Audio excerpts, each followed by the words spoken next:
even though I don't want you to think that because I don't completely embrace it, that I don't believe it's a great thing for the place. I mean, if I went into deep detail, and I try not to, like I try not to go into full detail on, whiny ass stuff that basically affects me.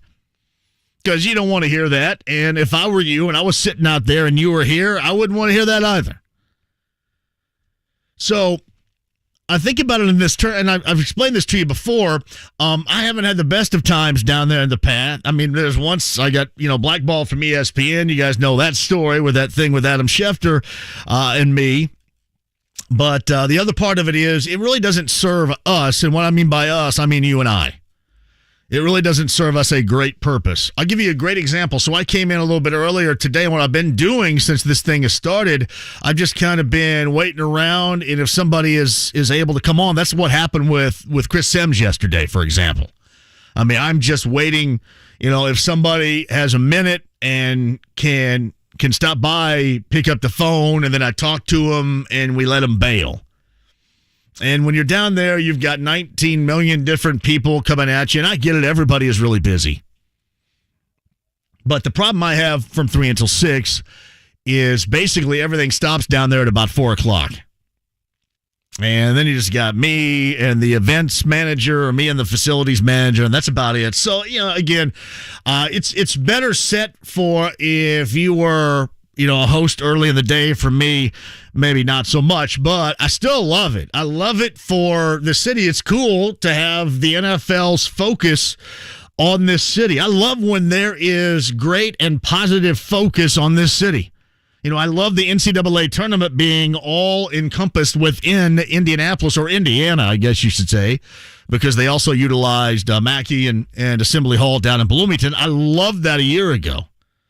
I'm going to tell you, if you're going to bid on something, or if you're going to lean on the NCAA a little bit and say, hey, maybe one of these days, a little bit of payback for going above and beyond and letting you have your tournament here.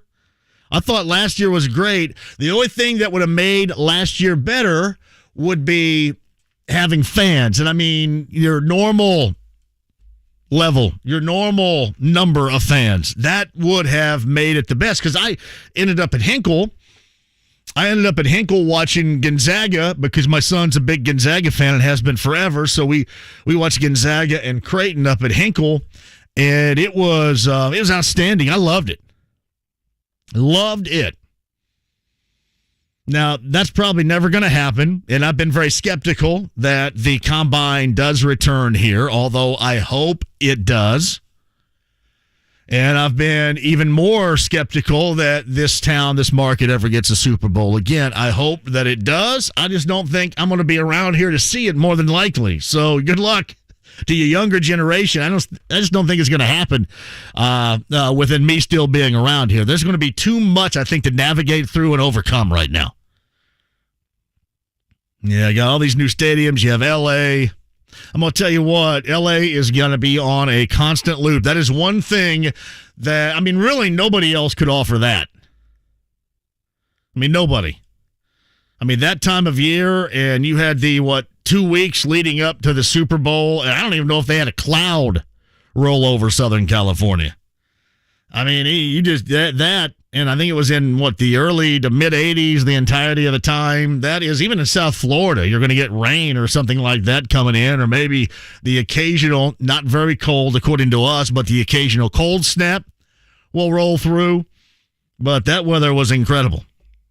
Then you had a good Super Bowl. Everybody was incredibly happy. My good friends at BullseyeEventGroup.com and the Colts VIP tailgate, Kyle Kinnett, happy birthday to Kyle, who's got a birthday today. Had a great time out there. It was all good. So that thing is going to be on a consistent loop. Maybe even more so than South Florida, more so than Glendale, Arizona, more so than the Superdome in New Orleans. Hopefully it's back. But I have my doubts, much like I have my doubts with the NFL Combine. We have more stories from the Combine coming up a little bit later on. Mike Chappell of CBS 4 and Fox 59. We have been on the same page. And remember, Mike actually talked to Jim Irsay, the Colts owner. We've heard from Ballard. We've heard from Reich. The only person we haven't heard from other than videos and song lyrics would be Jim Irsay. So if you're digging into the Who library, and I loved it last night, man, everybody said, I didn't know Jim Irsay listened to Limp Bizkit. I guarantee you he doesn't. He doesn't listen to Limp Bizkit, but he probably does listen to the Who. I didn't know he listened to Limp Bizkit. So if you want to try to completely and utterly overanalyze song lyrics that he sends out via Twitter, or if he sends out an occasional video, you can go ahead. But, Mike Chappell actually talked to him after the end of the season, and Mike and I have been on the same page with this for a long time regarding the direction in which our belief is they're going to go at quarterback. And none of this the past couple of days has changed my mind. I don't know if it's changed your mind or not, but I think it's okay. I think it's okay to think about this thing logically. And the logic just doesn't equate to the measures in which they're taking, to me. And again, that's without that overall trust. After 1 year of watching the quarterback play here, I don't have that. I'm assuming most of you probably don't have that, but you have even less trust in what you see out there right now. I mean, people are talking about, this is what Seattle said about Russell Wilson. Yeah, there's no doubt. They're not going to come out and say, yeah, you know what, we're probably going to shop his ass a little bit here. I mean, just like the Colts aren't going to come out at the couple of days ago, down at the combine and say, well, he really did suck at the end of the year, and there's no way in the world he's going to be our quarterback coming up in 2022. I mean, we kind of get dialogue, information-wise, we kind of get what we expect. There are just some things they're just not going to be able to say. Like, we call for this all the time, and I mentioned this certainly at the tail end of the Luck era, wanting the Colts to offer up anything reasonable for transparency, and they've tried through a variety of ways, getting the media folks together and bringing them in, and this is what we're doing in our draft room, and this is what, but there's only so far you can go. I mean, they do stuff right now. Bill Polian would freak over that stuff. I'm trying to think back in the days of Bill Polian. Bill Polian bringing in everybody here in the local media and saying, well, this is how we utilize the draft. Yeah, right. I told the story before. This is back in the days when I was with Mark Patrick, and that was actually the producer, which was me, and I did the updates for him. I would go with him to the remote. So one day, because back then the Colts, the home of the Colts was over on the northeast side. And, I worked at that particular station. So we go out and do a remote at the Colts facility. And Mark was tight with Kevin Spencer. At that point in time, he was the special teams coach. So Mark walks down this hallway to go say hello to Kevin Spencer, and I think Bill noticed it or something, and I guess that was unbeknownst to me or anybody else that was over there, other than those that walk around on eggshells at that time with the Colts organization. That was a forbidden hallway. The forbidden hallway. I mean, I don't even know if Mark could have said, I had to go take a whiz. And I mean, I don't even know if you're allowed to take a whiz in the bathroom that was located in a forbidden hallway. But yeah, he got all bent out of shape over that. All bent out of shape. So it is completely different, but still there is, again, just that point where they're going to go up to and share that type of information. And I think we all understand that. I mean, it doesn't mean that we're not going to try to squeeze the juice out of that berry. But at the same time, I wouldn't expect anything than what you already have heard. And then at some point here in the next, I think, under 2 weeks, certainly, we're going to get some significant news, and we'll be able to play off of that as we enter NFL free agency. So a little combine conversation. Emory Hunt works for CBS. He does a lot of things. He's down at the combine. He's going to join us coming up at 4:30. I mentioned Mike Chappell is going to join us coming up in the 5 o'clock hour. This is just kind of a bad time for sports. And I mean local sports here, like professional, and I'll leave the Boilermakers out of this, but I will tell you, they could very easily, and we've seen it, I mean, hell, you saw it the other night, slip right in to this really tired-ass situation that most local sports fans are in around here. There's just way too much damn losing. Way too much. There's way too much disappointment. I mean, I was thinking about this today because, to me, I don't want to do 5 days a week, 3 hours a day, nothing but negativity. Because I've explained this before. If there's one thing that I know about this place, this market, you guys, is I know when you guys are on the brink. When you guys go, you know what, I'm going to go listen to some music because this is the same old, and I know how you feel about Carson Wentz. Again, I don't blame you. And as I always tell you, what I have tried to do over the years here is just occupy with the supply and demand philosophy. And that is, I supply what you demand. And when you guys want to hear about the Colts quarterback, I'll talk about the Colts quarterback. It doesn't mean it doesn't wear me out too. Doesn't mean that at all. I mean, it doesn't mean sitting here and talking about the final 2 weeks of the season and how, that even more so with that disappointment, that embarrassment magnifies the decision in the future of quarterback here over and over again. I know it does wear me out. I know it wears you out too. But we have lived in a world, and I'm trying to think with the occasional sprinkling of good news. Like the Pacers making a deal for Halliburton, even though people, like Sabonis a great deal.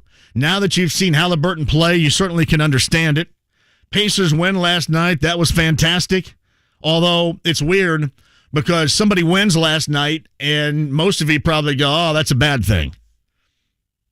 Now everybody else loses and you go, that's a bad thing. Pacers win last night and you go, oh, that's a bad thing. And again, as I've mentioned, I don't want to see their odds spoiled when it comes to the NBA draft lottery, which, by the way, send David Benner, Pacers, would you please? The retiring David Benner, the guy who has been fantastic at his job, working for the Pacers all these years since the mid-'90s. Let David Benner go to the draft lottery if he wants to go. He may just be sitting at his desk right now listening pissed because I'm saying that.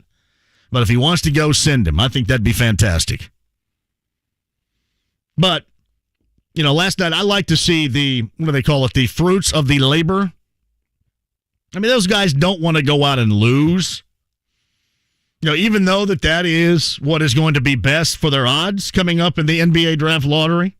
So I didn't mind seeing that thing go to overtime last night. And I know a lot of you anti-Malcolm Brogdon fans probably saw the numbers last night and thought, uh-oh, what does this mean? I don't know what any of this means. I mean, I know you like the moves that they made, and that has been the only positive nod. But at the same time, you still have to trust who is ultimately putting together this puzzle. And I know that you are still a bit skeptical, if not more than a bit skeptical.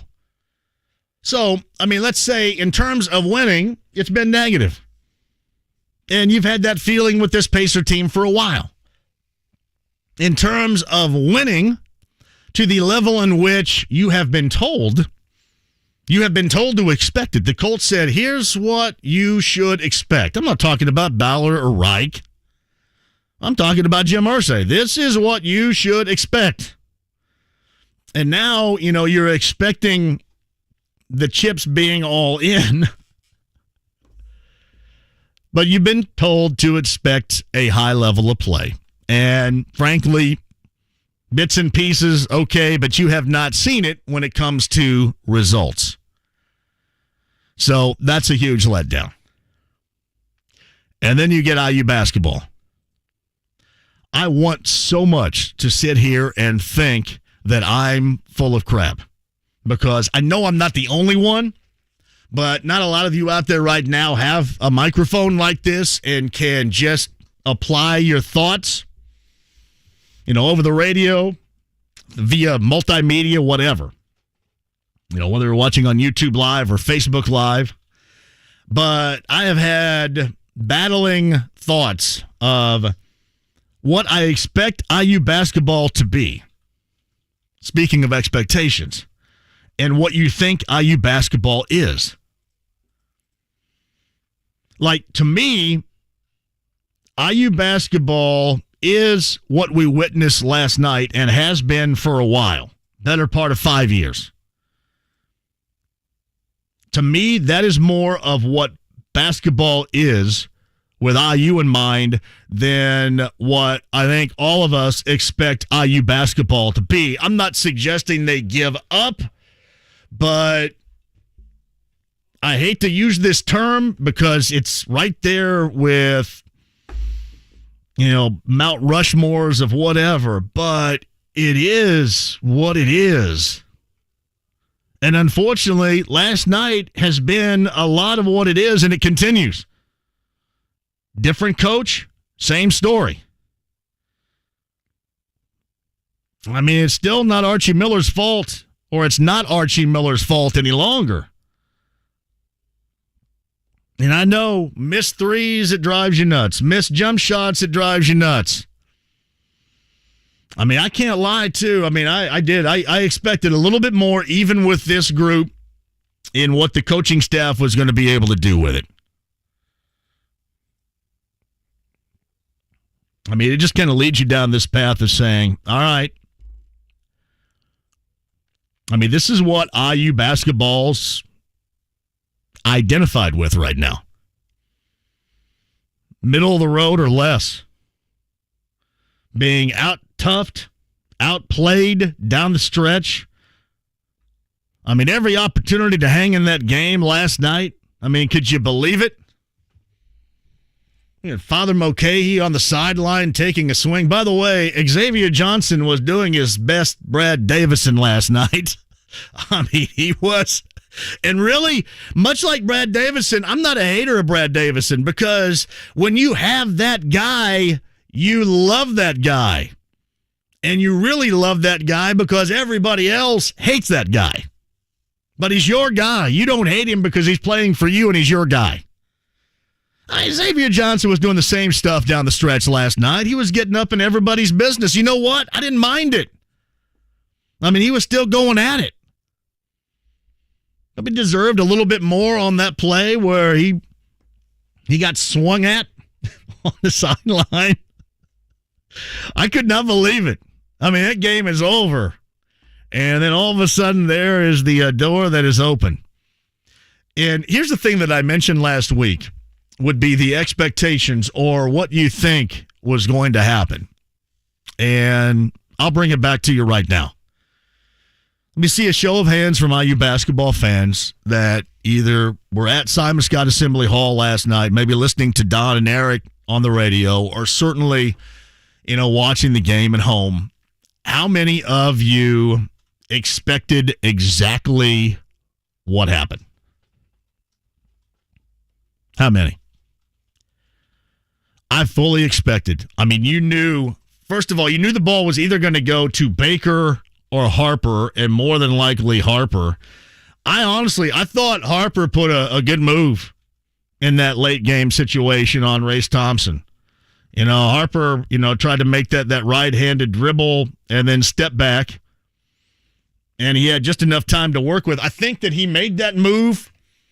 He made that move with it wasn't so much a right jab step as it was, he kept his dribble and acted as if he was going to drive and maybe get to the elbow, and then he stopped on a dime and stepped back behind the arc and shot that three, and, Race, went to try to cover him initially going to the elbow and then, tried to get back, but that's what you do.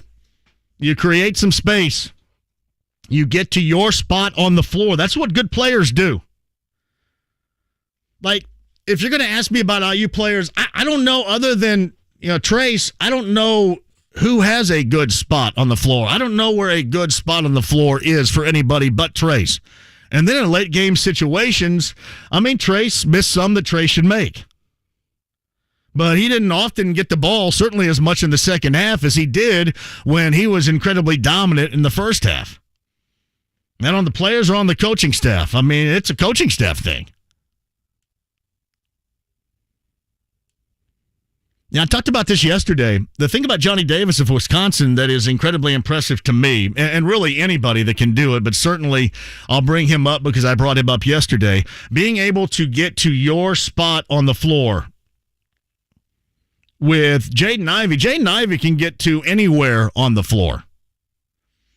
He can get to anywhere he wants to on the floor. I've always been impressed with players that can do that, especially with that level of talent that's trying to guard him. And believe me, they're trying to guard him.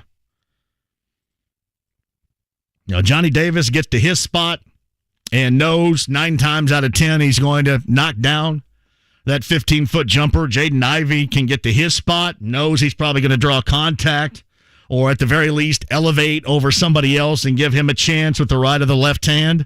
I've always been impressed with players at that level that can get to where they want to on the floor. And again, when it's magnified against you and that team has been studying for the past 3 days on how to stop that and they still can't, it's even more impressive to me. Basically what you had last night late in the game, you had Ron Harper Jr. got to a spot on the floor that he felt really comfortable in. And that almost looked like a layup to him. Listen, I agree with you. On the drive, maybe shoot one off of 1 foot or something. He wasn't going to get all the way to the rim because of any resistance out there. But he knew where he wanted to get for that final shot, where he was going to be most comfortable, and that's exactly where he got. And I can't tell you, I will say this, about the coaching staff of IU. They got some wide open looks there down the stretch. Their so-called shooter, it took like 2 or 3 times to finally knock it in, and he did, to his credit. But I don't know, other than, Trace on the interior with his left hand, diving with his right shoulder. I don't know. I don't know if there is a spot on the floor that any of these guys are comfortable that they're going to make it 4 out of 10 times. That's the way you kind of feel, too, when they put it up, right? Like last night, did I get that show of hands? Last night, you felt that Ron Harper Jr. was probably going to knock that in the eyeball of Race Thompson, which he did. How many of you were more than skeptical when Parker Stewart raised up to shoot one of those final shots, even though he nailed that one from the corner? Hey, I do give credit where credit is due. They found him open opportunities a couple of different times. But they just don't have anybody that you can count on. And when you don't have that, that's exactly what you look like. And I wish that there was some turn back the clock and everybody plays together, but this group isn't it. I don't even know if this coaching staff is it, and you have a lot that looks like what you have witnessed over the previous 4 years. And that, for IU fans, is a bummer, and I do not blame you. Because it has been a long wait. A long wait. I know those show of hands.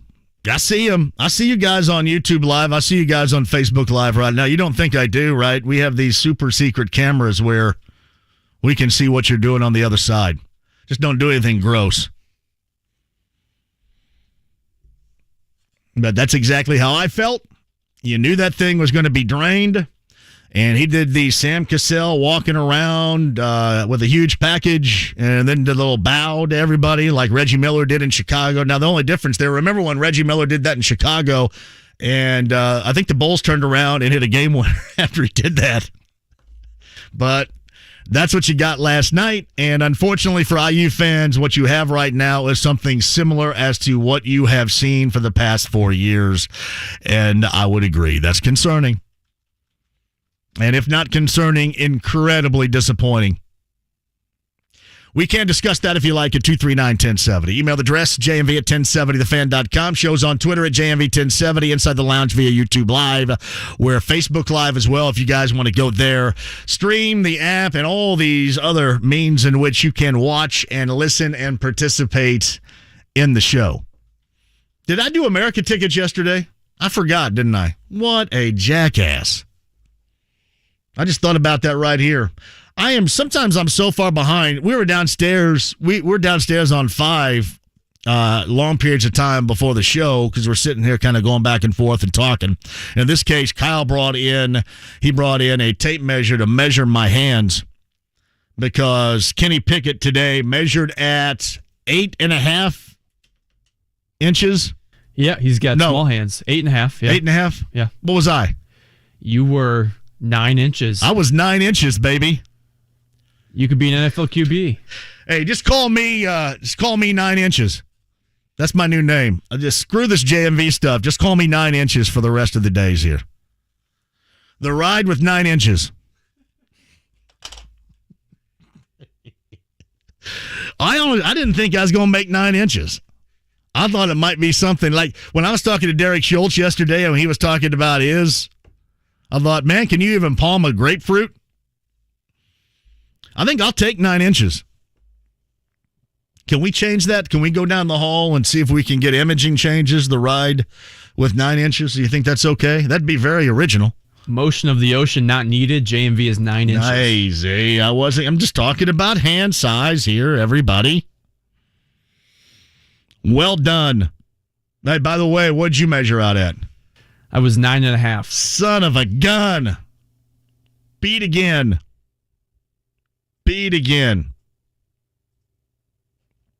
My man Joe writes this, and Joe, I hope you are right. I do. He says, I have a couple of friends working security at the Combine. They're hearing Combine coming back at least one more year, and lots of talk about folks not happy about leaving Indy. Man, I hope so. I hope so, Joe, because that would mean an 11th hour change of heart. And that'd be outstanding. Like I said, when I start talking negative about that, I'm not going to dive into it to how, it affects the show personally because you guys don't care about that.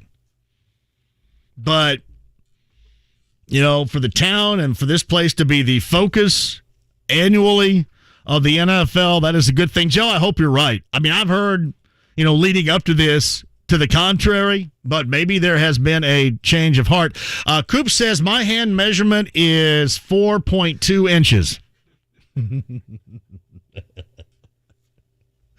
All right, here's what I want to know. Everybody, get your tape measure out, get your ruler out. Who was it that played, who was the freak that played for the Titans from Florida? Not Kevin Carter, Javon Curse. Remember Javon Curse? Look up Javon Curse hand size because I'm going to leave the room and be embarrassed for the rest of the day. 12 inches. What? Oh, my gosh. Remember, Javon Curse had a 12-inch ruler from little finger to thumb. Javon Curse. I need everybody, and if you guys lie, I see you guys through the camera here. Don't lie to us because I can see it. Size. Kenny Pickett. I mean, you imagine that? I mean, you're rolling around the Combine, and every time you walk by somebody, you know what's going to come up? That. Every single time. There's no way you're ever going to get away from that. That's always what's going to come up.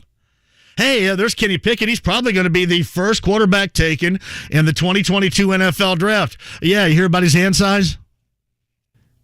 So Javon Curse must have been before the Combine, or he must have not done the Combine there, but the record for the Combine for biggest hands is 11.75. Oh, really? It's tied between 3 players. 2 of them are on the Colts. Can you guess who they are? As of right now? Right now. Buckner? Yep. One more. Leonard? Tight end? Oh, Mo Alley. Yep. Buckner and Mo, well. 11.75 inches. Huh. Yeah, I just remember the legend of Javon Curse. Hopefully you guys do as well. All right, quick break and we'll come back. Did you know I have time for you at 239-1070? I mentioned that email address at JMV at 1070thefan.com. The ride with 9 inches. Got time for you coming up here, too. Denari, top of the hour. Pacers get an overtime win last night. Quinn was in rare form. Quinn was making, incredible noises. Did you watch last? Quinn was making all these different noise, a myriad of noises coming from Quinn last night. Like when Brogdon went up to do that up and under layup that kind of rolled off that would have won the game and sent it into overtime. I mean, Quinn was... It was awesome. Rare form for Quinn last night. His partner, Chris Denari, is going to join us coming up at the top of the hour. Emory Hunt of CBS is going to join us at 4:30 live from the Combine. So you guys are taking this to a dirty angle. I don't mean this to be dirty. I'm strictly talking about hand sizes here. Mike Chappell in the 5 o'clock hour. I've got a couple of pair of America tickets to give away. Brown County Music Center, that's coming up June the 17th. It will be a fantastic time. Shout out to Christian down there, too. All right. Quick break, and we'll come back with your calls at 239-1070. Don't leave. Enjoy all your favorite sports like never before at BetMGM. Sign up using the code THEFAN, capital T, capital F, all one word, and your first wager is risk-free up to $1,000. When you register with BetMGM, you'll get instant access to a variety of parlay selection features, live betting options, player props, and daily boosted odds specials. With BetMGM at your fingertips, every game and every play matter more than ever.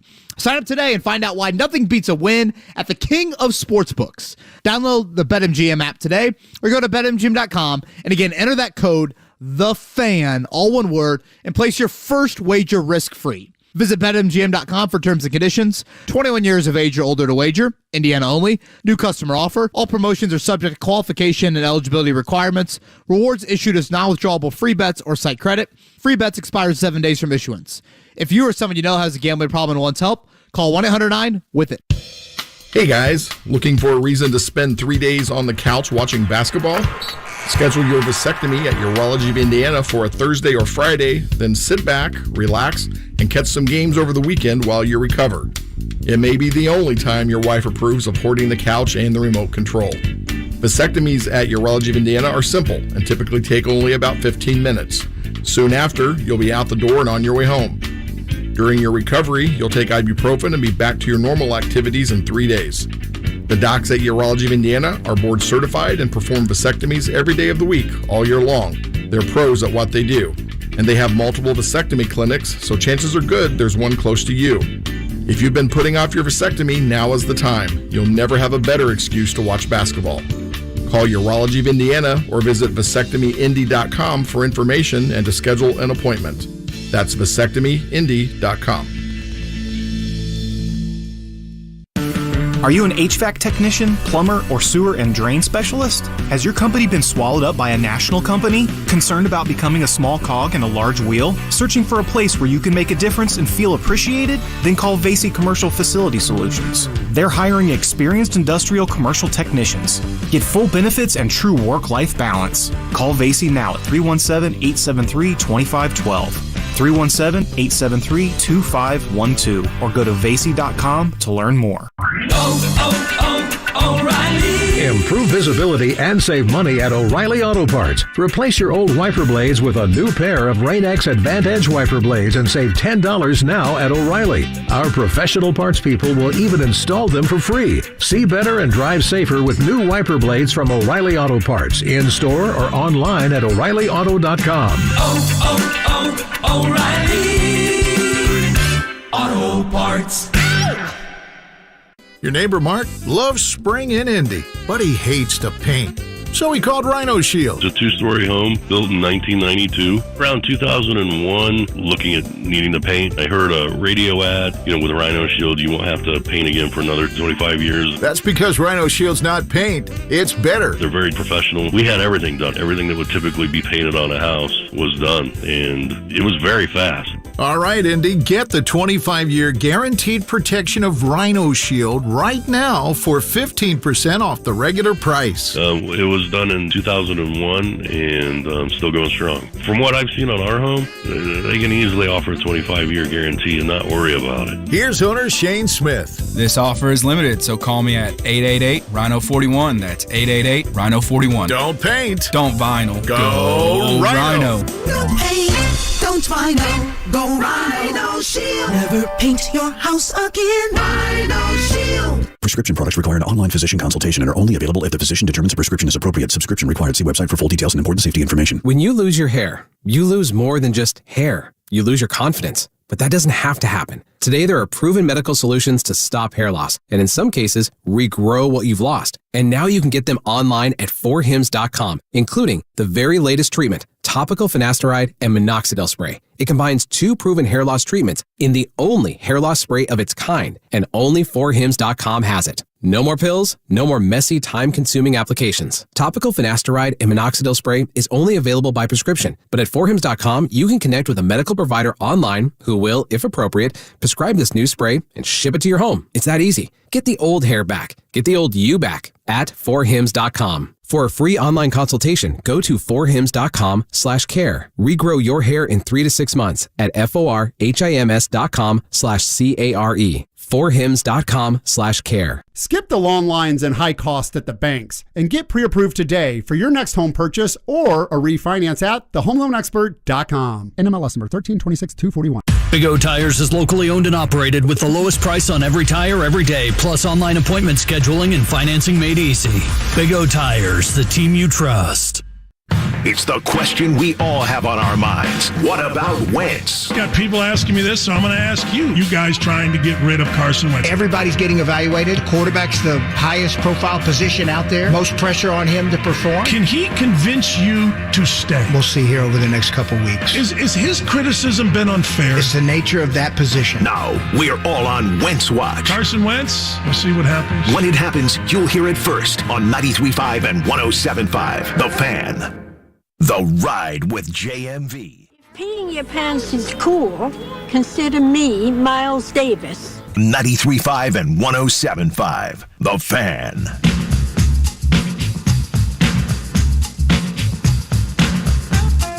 Hey, welcome back. This date in 1989. One of the better albums of the 1980s. One of the better albums of hip-hop all time. Anybody have this? De La Soul, in their debut album called 3 Feet High and Rising, is one of the greatest hip-hop albums of all time right here. Do you know what they're mixing with right here, too, by the way? What are they sampling here? Kyle, do you know? Let me see. I'll let it go a little bit further and see if you can get it then. We called their hotline yesterday.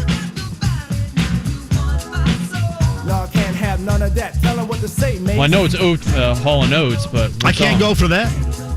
That's Hall & Oates. I can't go for that being sampled by the great De La Soul right there.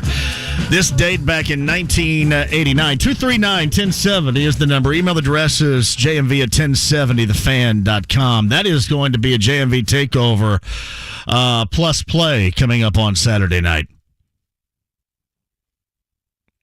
No, my 9-inch vertical. Yeah, my hand size and my vertical are like equal. Hey, JMV, I heard the NFL coaches and owners want the combine moved because Ike and Jonesy's closed. Can you imagine Thursday night at Ike and Jonesy's with the combine in town? There is not enough Belle Biv DeVoe and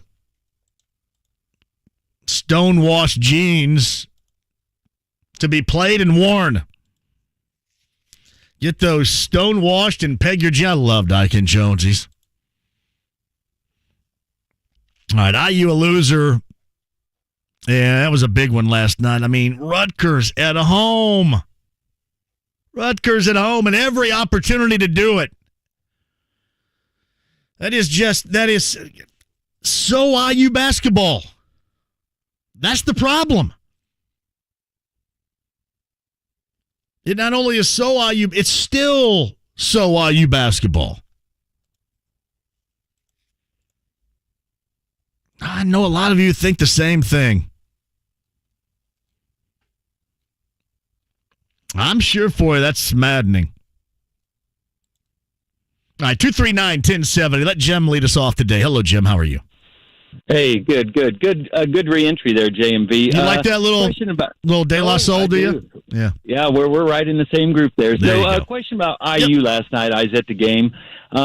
Overall, is it coaching or execution by the players? That being said, on the last play, I'm sitting there telling my buddy here, you cannot let Ron Harper get the ball, number one, dribble up to his spot like you were just talking about. Why weren't we keeping, have somebody on him, keep him from getting the ball to begin with? Let somebody else beat you. Yeah, and Race went for that cross. He did. I agree. If you've watched, Ron Harper Jr. more than a couple of times, you knew exactly what he was looking for there. And you don't give him the ball, right? Well, there are a lot of things. They didn't have a timeout there. I mean, did Woodson use that one timeout to advance the ball? And maybe I don't know. Maybe you take that time out there to try to get organized. Maybe you don't. But that's just hindsight talking there. Do your players know this already? That Harper's already beat Purdue this year. Well, I would imagine. A couple other teams, I would hope they would pay attention. But with this group and the way they react in a lot of different situations, and even coaching wise too. I would put this on coaching as well as the players, too. Even though I will say this about the coaching, they did, when they were down 3, they got them, a couple of different wide-open look opportunities, on an out-of-bounds play. So I'll give them the credit for that. But, the thing they haven't figured out is especially, Trace was dominant in the first half, and then he goes mostly unused in the second half, and they've never been able to figure that out. Teams easily, whether you want to blame Trace or you want to blame the coaching staff, he is way, way too easily taken away. Right. And then on Geronimo, I see that we were sitting there, Parker Stewart and Kopp both had 3 points till that last few plays. Geronimo seems a lot more athletic. I don't sometimes see why we're not playing him a little bit more. I'll hang up and listen to you. Yeah, you got it. Thank you very much for the call. He said last night, and Mike Woodson said last night after the game that he was going to go with his experienced players. I believe he said seniors, and he did. JMV, I'm still popping Tums from watching that game last night against Rutgers. Please help me understand what the hell is going on in Bloomington. I'm already starting to get tired of hearing how great Mike Woodson is for IU. I see a lot of room for improvement as far as coaching for IU basketball. It seems like Woodson doesn't do the little things correct. Substituting players, getting guys to stop turning the ball over, keeping the right players in at the right times. Learn how to close a damn game out. Help. Yeah, you just knew. Andy's up next at 239-1070. Andy, did you know that Ron Harper Jr. shot was going to be pure when he released it last night? I had a pretty good feeling it was going in, JMV. Right there with you. Hey, I was just thinking, I'm an ISU grad like yourself, and saw, Jake LaRavia, how much he would have helped this IU team. Could desperately use him. And now this week, you see Tyreek Key leaving ISU. Is he a Big Ten player, JMV, in your estimation? I don't know. He's coming off an injury, too, right? He didn't play this year, correct? Yeah, I don't know if Tyreek Key is I knew LaRavia was going to be, too, and that's why, I have somewhat chastised IU for not, and I know this for real, not even attempting to get him down there, not even checking into it, not even caring about that. And we've seen the numbers he's put up, which have been impressive at Wake Forest. But, as much as I like him and as well as he played, certainly at times for Greg Lansing when he was the coach there, I would highly doubt if he's going to be Big Ten material. Okay. I was just curious about that. You got it, buddy. Andy, thank you very much for the call. There's just so much losing. I didn't even mention my alma mater, Indiana State, Evansville, Ball State, Butler. Besides Purdue, and I know everybody's just on the edge of their seat that's a Boilermaker fan, just kind of waiting for the crap to happen. But is there anybody else winning? I mean, is there anything we can embrace with winning? Because all of this sucks. It just sucks. It's every single year now, it feels. Hey, JMV, the most exciting thing in the local area to be rooting for right now is the NBA franchise to lose as many games as possible. Pretty much sums it up for the last few years. Yep. When you're really excited, when the only thing you can hang your hat on is one of your teams losing, that's tough. Yeah, I did see this. Jeremy Bullard sent me this. Malik Willis, who is a potential first-round quarterback pick, quarterback prospect out of Liberty. I think somebody caught this on video. I'm assuming that this is pure and not staged, but yeah, he's helping out somebody down by San Elmo's. Somebody on the sidewalk, one of the homeless downtown, I believe, that he is helping out. I saw that a little bit earlier today. So good for him. Good for him. JMV, Indy Fuel, always great, even if they lose. Andrew Herrick says, I'd love to shake your tiny hands one day. I've got 9 inches here, but I don't have tiny hands. Now, is 9 inches tiny hands?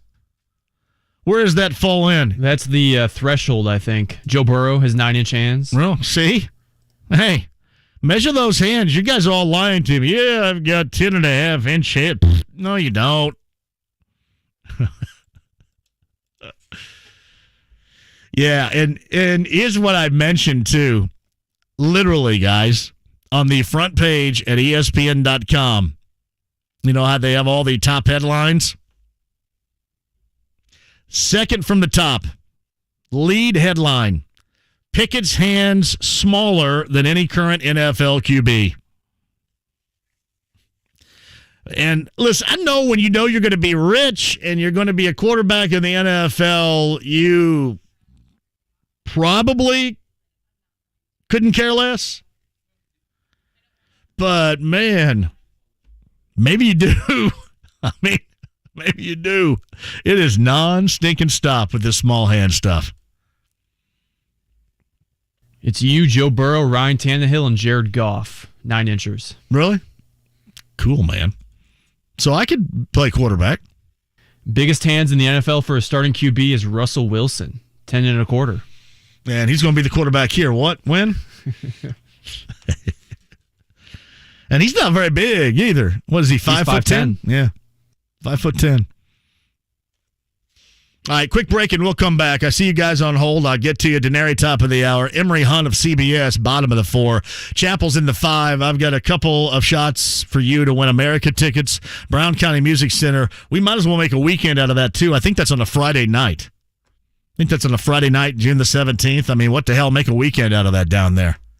And again, shout out to Christian and the gang at Brown County Music Center. An awesome venue. That will be a fantastic time. Somebody's going to win. Did I see this right, by the way? Marshall Tucker Band and Dave Mason this weekend up at Harris Hoosier Park in Anderson. I could have helped you guys out with that. I haven't heard anything. Could have helped you guys out with that. I could do a little Marshall Tucker Band and a little Dave Mason for you. I mean, hell, I did it last weekend. That's coming up on the 5th. When is the 5th? Is that Saturday night?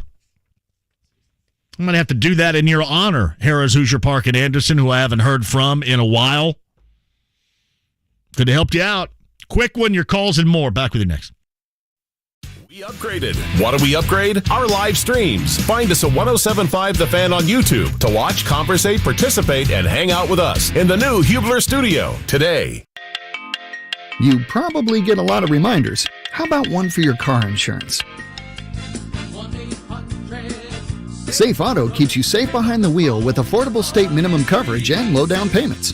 Get a free quote for state minimum coverage 24/7 by going to safeauto.com or call 1-800-SAFE-AUTO. Within 3 minutes, we can get you a quote to keep you legal on the road for less. Good thing we're here to remind you. Play it safe. The non-stop action of tennis takes center court at Bet Rivers Sportsbook. Bet Rivers serves up an exciting tennis betting experience like no other with a massive number of live in-game betting options, including point-by-point betting. But don't just bet on the game live. Watch it live. Bet Rivers Sportsbook live streams a huge number of tour events from around the world throughout the tennis season. Try it today, and Bet Rivers will match your first deposit up to $250. It's a winner. Bet on tennis at Bet Rivers Sportsbook. Go now to betrivers.com. Must be 21 or over to play. Gambling problem? Call 1-800-9-WITH-IT. 1-800-994-844. Daughtry. The dearly beloved tour. The multi-platinum, multi-award winner returns this Saturday night at 7. Morale Theater at Old National Center. Special guests Tremonti and Lyle. Tickets on sale now at livenation.com or oldnationalcenter.com. Daughtry, the dearly beloved tour. I'm trying to make sure you have the best water possible. JMV here from my friends Joe, John, and Dennis at Connecticut. I had no idea. I mean, none. I have any idea. I knew my water wasn't great, but I had no idea what was great water until I got the water that Connecticut has to offer. It is absolutely spectacular. And right now you got great deals on the Premier Series water softener, the K5 in-home drinking water station for you right now at your 2 Central Indiana Connecticut locations, like the Northeast side. It's in Castleton, South Side US 31 and Southport Road. The Connecticut Water app. Download that to your smartphone or device today or online. That's ConnecticutIndy.com.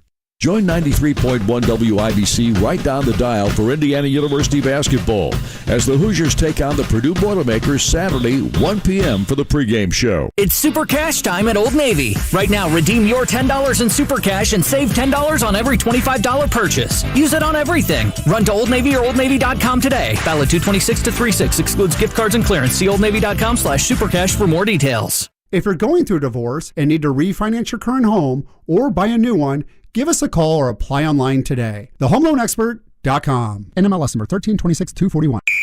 The Pacers head to Detroit to take on the division rival Pistons tomorrow evening at 6:30 on 93.5 and 107.5 The Fan. The Ride with JMV. Just when I think you couldn't possibly be any dumber, you go and do something like this and totally redeem yourself. 93.5 and 107.5 The Fan. Can't see eye to eye. There ain't no good guy. I could have helped you out, Anderson, Harris Leisure Park. There's only you and me, and we just disagree. Dave Mason and Marshall Tucker Band coming up on Saturday night, everybody. I would do that in a minute if I weren't already working.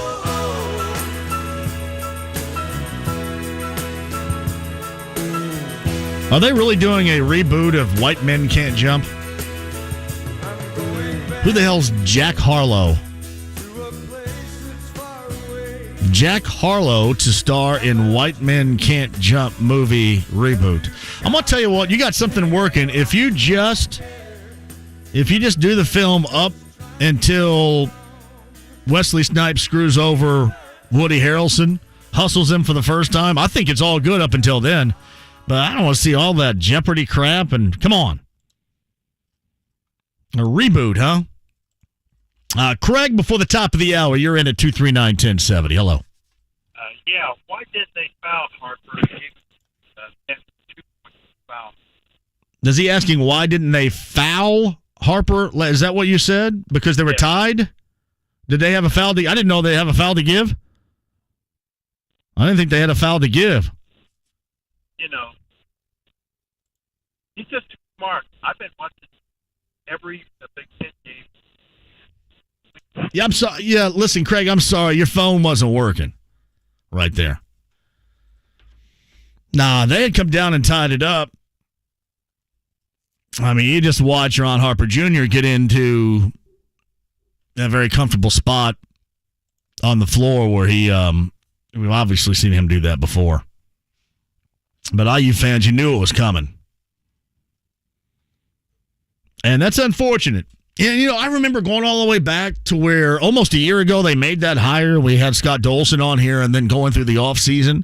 And there was just like rapid fire, good news, feel good stories, good news. And we'd always talked about that at some point it was going to be the determining factor was going to be, how they performed. And, the start of the season, good moments, beat Purdue for the first time in 9 games or whatever. That was fantastic for them. And then since then, it's been certainly a lot more bad than good. And it was almost immediately following that Purdue game. You host Michigan and get drubbed by 18. That is just problematic. Yeah, I don't know. I don't know. I think that's what he said, right? Giving up the foul right there. Yeah, that probably wasn't going to work. And it did sound like that Craig was in outer space or something right there. I mean, they had so many different opportunities last night. Such a bummer. When you watch it, and we've been all too familiar with consistent losing. Anybody have any idea when that's going to change? Now, the Purdue's got a lot riding on their shoulders here. Hopefully they can back that up. Because they're like the only one around here doing anything in the winning category. John Buzzard says Jack Harlow's a rapper from Louisville. Has a song called Tyler Hero, and he's really into basketball. Has a couple of decent songs, but most suck more than the sequel to White Men Can't Jump probably will. Jack Harlow from Louisville or Louisville? Where's he from? Louisville or Louisville? I'd say Louisville. I have to now because everybody gets their butt out of joint when I don't. I used to say Louisville. You guys are trying to change it over. I can't say realty, and I can't say Louisville. Let's say Louisville. Yeah, I know Sevens. And Sevens comes right. They're not very good. You're absolutely right. They're not very good. But you should be good enough to, when given that opportunity, to beat Rutgers at home. That's not a lot to ask, is it? I know Ron Harper Jr. is good. I know that Rutgers has had moments. Is that a lot to ask? I understand they're not very good, but it's Rutgers at home, and then you don't have to worry about any of this other crap. Get it? All right, quick break. We'll come back. Me, you, Denari, people on YouTube Live, Inside the Lounge, Facebook Live as well. Bottom of the hour, Emory Hunt of CBS from the Combine Chapel on the 5 o'clock hour. We've got some info coming at you, too, a little bit later on regarding the Colts, so sit tight. Back with you next. The Super Bowl was only a few weeks ago. The Rams were built to win the Super Bowl. But the 2022-23 season is fully underway. The NFL Scouting Combine. As the future stars of the NFL come to Indianapolis. Karlaftis makes the stop. Purdue's David Bell. Well, for me, it's Aiden Hutchinson, Michigan. The NFL and the city of Indianapolis. The NFL Combine is in town this week. Don't miss a minute with continuing coverage on 93.5 and 107.5. The Fan. Hi guys, are you struggling with erectile dysfunction and sick of the pills? Well, today, Thursday, March 3rd, we're doing something unheard of. Pine Grove Medical Clinic uses the most powerful form of wave therapy, shown by Cambridge to repair blood vessels and get rid of ED at its core. If you're ready to put a stop to your ED, call us now, and not only will the assessment and ultrasound be free, we'll also include something unique that produces immediate results in the bedroom. You're gonna love that. And today only, we're offering 3 additional treatments to our patients free. This means that if you notice results fading, we'll retreat you free of charge. This is unprecedented and worth $800. Call today, Thursday, March 3rd, and qualify free. 317-552-1111. That's 317-552-1111. Put a stop to your erectile dysfunction and get your love life back. Call Pine Grove Medical Clinic now to qualify. This offer ends today. 317-552-1111. A while back, we at AmericanEagle.com were asked to build the e-commerce site of a major candy distributor. With the need for a website that could take into account everything from shipping times to local weather, because, candy melts, the task was not like taking candy from a baby. Fortunately, we live for a good digital challenge and free bonbons. So we got to work on a slew of complex integrations, including a shipping algorithm that factored in variables like distance, speed, and location. The website even let the end customer personalize their candy for special events, like weddings or, major website launches. When all was said and done, our client enjoyed a significant increase in traffic, which we were also well prepared for, and an increase in average order size. A sweet result indeed. For complex e-commerce sites, digital marketing, UX, and more, talk to the experts at AmericanEagle.com. Don't just grow, soar. Message to Amy Spin Class. Happy 3rd, 29th birthday, Amy! Exclamation point. Ha ha. Balloon emoji. Balloon emoji. Balloon emoji. You're good at voice to text. Pizza emoji.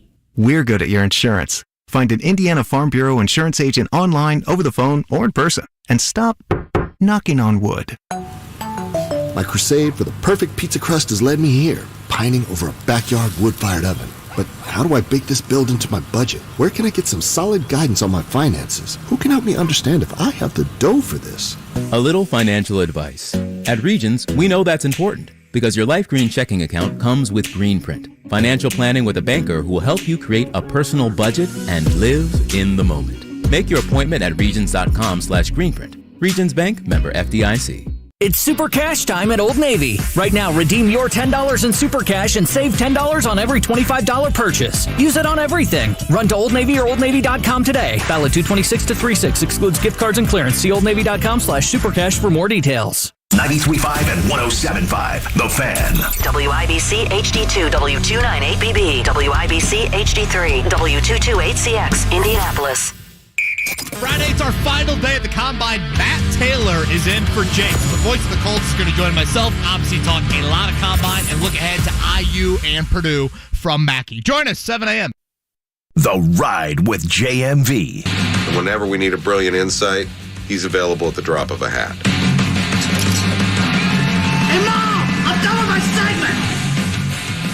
93.5 and 107.5. The Fan. Now, YouTube Live inside the lounge. J Law says, I agree, JMV. I think Mike Woodson's struggling. NBA versus college learning curve. There looks like there's struggling. I mean, because you just see kind of the same stuff over and over again. And it's very reminiscent of the same stuff that happened for 4 years over and over again, too. So you immediately draw that conclusion. The way that it is. But that is absolutely, anybody else with me on that? That is the way that it looks right now. And last night was a massive disappointment. And like what Seven said a little bit earlier on his tweet, and they're just not very good. Well, okay, but I mean, good enough to beat Rutgers at home when it's a win and you're basically in situation. It's like the Colts. I mean, are you good enough to win at home and a win and you're in situation against the Raiders? Good enough to win and beat a Jacksonville team and a win and you're in? I mean, then you lose those games like that, you're put on notice. I'm not suggesting that Mike Woodson's on any sort of notice, but the one thing you have noticed that he and his team, they look disjointed as hell. Not been a lot of consistency there. Not suggesting they're not going to give him any more time, which clearly they're gonna, but that is the way that it looks. Yeah, and again, you bring in guys that are supposed to be able to shoot, and they cannot shoot it a lick. My God, Miller Kopp. What's Miller Kopp shooting from distance? No, he was brought in to shoot threes, right? Well, I hope so, because he sure as hell wasn't brought in to guard anybody. Probably not brought in to go to the rim. 35% on the year. How many has he hit?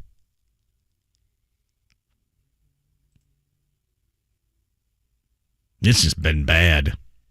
He's 30 for 86 on the year. He gets some open looks too. Like, here's the thing about it last night. I mean, being disappointing in year number one of the coaching staff is one thing, But the other thing is, did you guys count last night how many open looks they had from distance that they didn't hit? And think about that last night. I mean, if you can stomach it, go back and count the open looks that they had that didn't go in. I know it drives you nuts. All right, we'll get back to that coming up in just a minute. Pacers win last night in overtime. Chris Denari is the voice of the Pacers on Bally Sports Indiana. You know, we had Vintage, your partner, Quinn, last night. He was like making noises that I haven't heard in a while. There was some grunting and groaning and stuff going on. Like when Brogdon went up for that reversal that kind of bounced off and they go into overtime, there was all kinds of noises coming out of Quinn there. Yeah, I mean, it was one of those where there's a lot happening with the Pacers and their comeback. And, we're in the studio, but, excited to see the Pacers rally from that 18-point deficit. So, yeah, Quinn was into it, and it was great to see the team rally and come back. That was the biggest deficit and comeback of the year last night, so that was good to see. So, Chris Denari with us. All right, we're how deep are we in with the Halliburton, et cetera, era right now? 8 games. 8 games, and I think what you've seen, the pairing, especially he and Brogdon in the backcourt in the 3 games that they've played together, it's been pretty strong. And I think the Pacers probably last Friday beat Oklahoma City in regulation if Brogdon plays in the fourth quarter. So if that's the case, they'd be 3-0. They're not. But I think we've seen a nice pairing. We saw them sort of take the game over, especially Brogdon in the fourth quarter. I mean, if he doesn't do what he does last night, the Pacers don't win. But I thought they were very, very efficient in that fourth quarter. They only had 1 turnover in the fourth quarter in overtime. I thought that was key. And they got back to, shooting the 3 pretty well. Since the trade with Halliburton and Hield prior to last night, the Pacers were the 3rd best 3-point shooting team in the NBA over the last 7 games. And we talked about it in the pregame, John, and then they go 4 for 22 in the first 3 quarters. But they were 8 of 15 in the fourth at overtime, so it was good to see. Chris Denari joins us via the Andy Moore Automotive Group hotline. Curious your thoughts moving forward here, and obviously we saw Brogdon have a big night, but the sample size is not very large with him playing with this particular new group. Do you see means in which that these guys fit together, puzzle piece wise, moving forward here? Because I know there's going to be a lot of adjustments and a lot of theories being dropped coming up in the offseason. But what do you think about Brogdon in the mix with this new group, at least on the surface? Yeah, I think the one thing that he gives you, John, is the ability to penetrate and get in the paint. I mean, on Monday night, and they didn't have Brogdon, it was a game where they struggled getting to the basket. And that's the one thing that Malcolm does very well. He'll either try to score for himself or kick it out to a teammate. So in that regard, I think he really complements what this group is trying to do. You're right, small sample size. We've only seen 3 games. But he's playing with a whole different crew than what we thought when the season started, right? I mean, he's out there in crunch time with Isaiah Jackson, who didn't factor into the rotation. Jalen Smith wasn't on the team. Halliburton wasn't on the team, and Hield wasn't on the team. So the only constant, if you look over the last couple of years, who's been out on the floor, and that's Malcolm Brogdon. So I think it's a learning situation for everybody.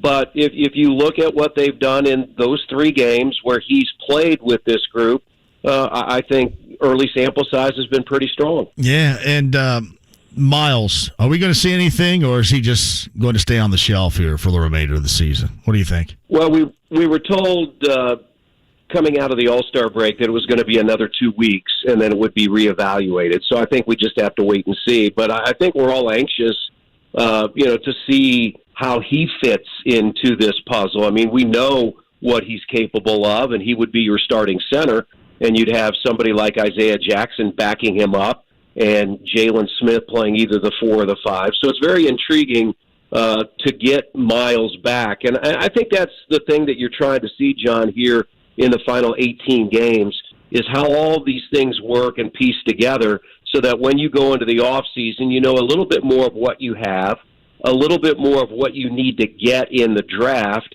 and what you can do either via trades or free agency. So I think from that standpoint, you'd really like to see Miles back on the floor at some point during the remainder of this season.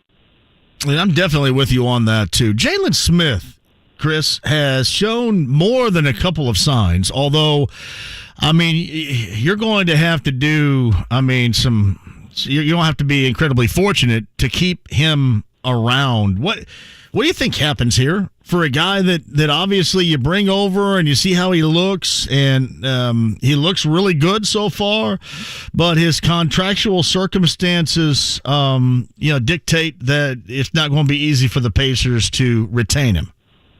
Yeah, for people that don't know, what happened is he's a second-year player, and Phoenix, after his rookie year, did not extend his contract.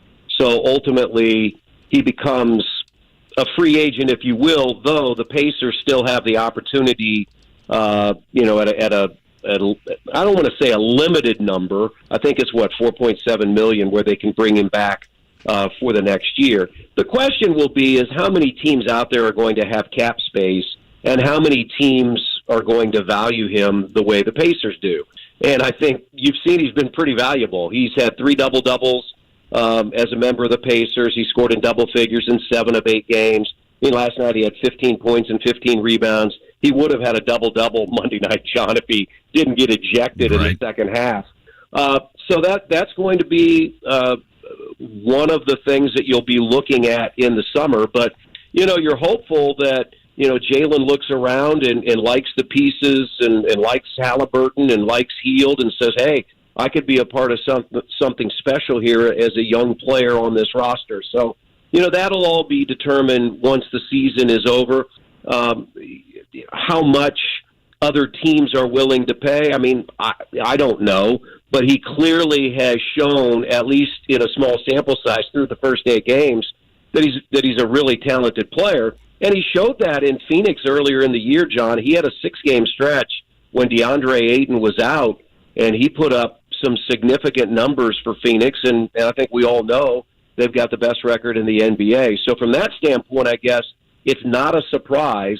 It's give somebody an opportunity, and they will respond, and that's exactly what Jalen Smith has done. If you really would like to keep him, and you know that right now, can you maneuver? Could you shelve him, something like that, to make him less interesting to those coming up in free agency? Is there any way to disguise your intention here if you're the Pacers?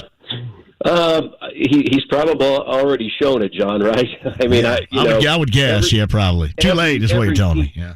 Yeah, every team has NBA scouts or pro scouts that watch other teams, and oftentimes, if you go to Gainbridge Fieldhouse early, and I go back in the day when Todd Licklider was a member of the Celtics scouting staff, I would see Todd, probably 2 or 3 times a month at the Fieldhouse, and he would be there when I was there early. And what he was doing as a pro scout is he was sitting courtside watching the individual workouts of the Pacers as well as the team that the Pacers were playing.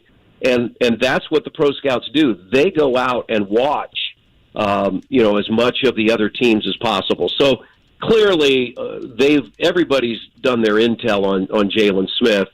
I think it's just hopeful from a Pacer standpoint that it's a situation where they can bring him back because he has played very, very well. Looks to be a nice complementary player and has done a lot of good things in his first 8 games with the Pacers. I found the most interesting thing was on Monday night, he met with the media after the game and apologized to his teammates and let us all know that his mom was not very happy with the way that he reacted to the officials on Monday night. And then yesterday it cost him $20,000. He got a $20,000 fine for that. So those are all the things when you're a young player in the league, John, you learn. Yeah. And you tell yourself, hey, I'm not going to do that again because $20,000 can get you a lot of things. He's Chris Denari, Bally Sports Indiana, voice of the Pacers via the Andy Moore Automotive Group hotline. Give me a couple of things you're looking at with this squad on the road in Detroit coming up on Friday, I believe on Sunday in Washington before they get back home. When are they back here? Yeah, back home next Tuesday. Against Cleveland, and then back out on the road because of the Big Ten men's tournament. It's a stretch of 6 of 7 on the road. It usually happens in the month of March around Big Ten tournaments with the men and the women. Gainbridge Fieldhouse, 49 games in 34 days, counting Pacers and high school and Big Ten and the NCAA. So tomorrow night in Detroit, the Pistons are in Toronto tonight, so it'll be the second out of a back-to-back for them. They're a young team, similar to the Pacers right now, similar to Oklahoma City, similar to Orlando. They've got Cade Cunningham, the number 1 pick. They got a player from Sacramento. Marvin Bagley is there now. So this is a team that beat the Pacers in Detroit earlier in the year. And then Washington is a team that's still trying to get into the play-in. I think they're 11th right now. They're right behind Atlanta, a team that traded Russell Westbrook. Bradley Beal's on the shelf for the rest of the year. So those are 2 games that you're on the road, and hopefully you can play well enough to win. Got a lot of grunting and groaning and noise making last night. Let me tell you, it was good. Like I said, when things were going well, Quinn was getting pretty animated in the seat next to me. So that's always good news. That's always good news.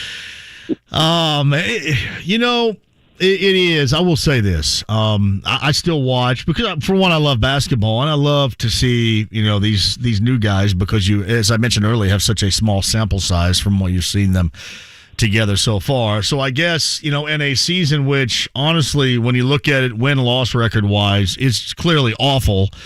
At least diehard basketball fans, for example, around here can be interested by something, right? I mean, normally that's not the case when you have, this type of awful season, win-loss record-wise. Yeah, it's difficult to look at. What I'm sitting here at my desk getting ready for tomorrow, and you look at the record, and it's 22-42, and that's just not something that the Pacers staff, the front office, the whole organization, and the fans are used to. That's happened a lot of other places in the NBA, but quite honestly just does not happen very much for the Pacers. So you do have to look at this year a little bit differently. I think the trade created some energy, and that's no knock against the guys that left. I mean, Domantas Sabonis is a 2-time All-Star. Justin Holiday and Jeremy Lamb and Torrey Craig all are very good people and very good players. But I think what the Pacers were able to do was quickly change direction. And, John, they became the 10th youngest team in the NBA when they were the 11th oldest team. And I think that's significant. You still have to have some veterans help you lead the way. But what they've been able to do is they've added some players that they think can be a part of this franchise and what they're trying to do for the next number of years. And I think that was very important. So I think that's what's all driving us right now. And it's also good to see this team, as it's currently constructed, get some wins, because I know everybody's looking at the NBA draft in the summer and wondering, where will the Pacers pick in the lottery? But at the same point, this is a group that has to learn to win some games together so that they can have some confidence moving forward. It's Chris Denari on the Andy Moore Automotive Group hotline. Well, hang in there. I mean, you're still making it interesting to watch. You and Tyrese Halliburton. Well done. Well, it's a fun time of year, no matter how you cut it, John. And with all that's going on, we'll be in the building at Gainbridge tomorrow with the Big Ten women's tournament going on. So you're able to walk out and see some of that. See Stephanie White, Megan McEwen, and the other thing I'll be watching tomorrow night. I'm sure I'll have it up on my computer. Is the Wabash Little Giants are in the NCAA Division III tournament. Yes, good for them. In over 20 years. Awesome. And I was there on Saturday when they clinched the NCAA title, and they've won 20 straight, which is now the all-time school record. Instead of our 19 straight back in 1982, Kyle Brummett and his team. So I wish them nothing but the best of luck. They're down in Atlanta, Georgia, for the first round of the tournament, and they'll play tomorrow night. So high school basketball, college basketball, the NBA, it's a great time of year. Shout out to Wabash, too. I mean, stirring the echoes of greatness going back to, the early 80s with you and Pete Metzelaars. right? Well, I was that great duo. I was a valuable reserve. No, I thought that was that was Stockton and Malone. Come on, man. No. I was a valuable reserve, and our team was pretty good. We were 24-4. Yeah, you're right. You and Metzelaars were running pick and rolls all the time. Yeah. Come on, you were delivering that ball. He was going in. Oh, no. I was just happy to be a part of it. But you know what? No matter how much you play, you get a ring, and I proudly wear that each and every night. I always say this, and I just want to remind folks, and especially my kids. I said, man, when you're in high school, just be a part of something. I mean, those are the memories. Be a part of something. You don't necessarily have to be. It'd be great if you're the best at it. If you're not the best, to me, it doesn't matter. But, man, be a part of something. Be a part of something that has those lasting memories that you can always recall, and it makes you feel good time and place-wise. So, I mean, to me, it is as simple as that. So, and it made it special. I was able to talk to a number of the players after the game, and I said, hey, it's a pretty good ring. 1982 and 2022 national champ sounds pretty good. But it is. You're right. When you're a part of something, no matter how old you are, but especially when you're in high school or college and you have an opportunity to be a part of a team, when you go back, it really sinks in what a special time that was. And like I said, we were very, very fortunate. Lots of teams get to the brink and can't win a championship, and we had the big guy in the middle, and that made it a whole lot easier for us 40 years ago. Hey, somebody inside the lounge via YouTube Live, Richard Miller, wants to know, do you know your hand size? My hand size. Yeah, because that's the rage today. Because Kenny Pickett, the quarterback prospect out of Pittsburgh, has the smallest hands that's going to be in the NFL at the quarterback position right now. 8.5-inch hands. The only time I ever worry about what my hand size is when you go to a golf outing and you get free gloves and free merch, and they ask you, hey, what size glove do you wear? And I'm like, I think I wear a cadet men's, which means it's not very big. So I would say a cadet men's is my hand size. I checked in at 9. I was surprised at that. I thought I was going to have little bitty hands, but checked in at 9. That made me feel good. That actually made my day right there because I was afraid. Kyle brought in a tape measure and put me on the spot. So I'm going to have to go get a tape measure in my drawer now and see if I have bigger hands than a quarterback that could play in the NFL. Todd Meyer came in here, and we thought he was going to have these big hands. He checked in at 9.5.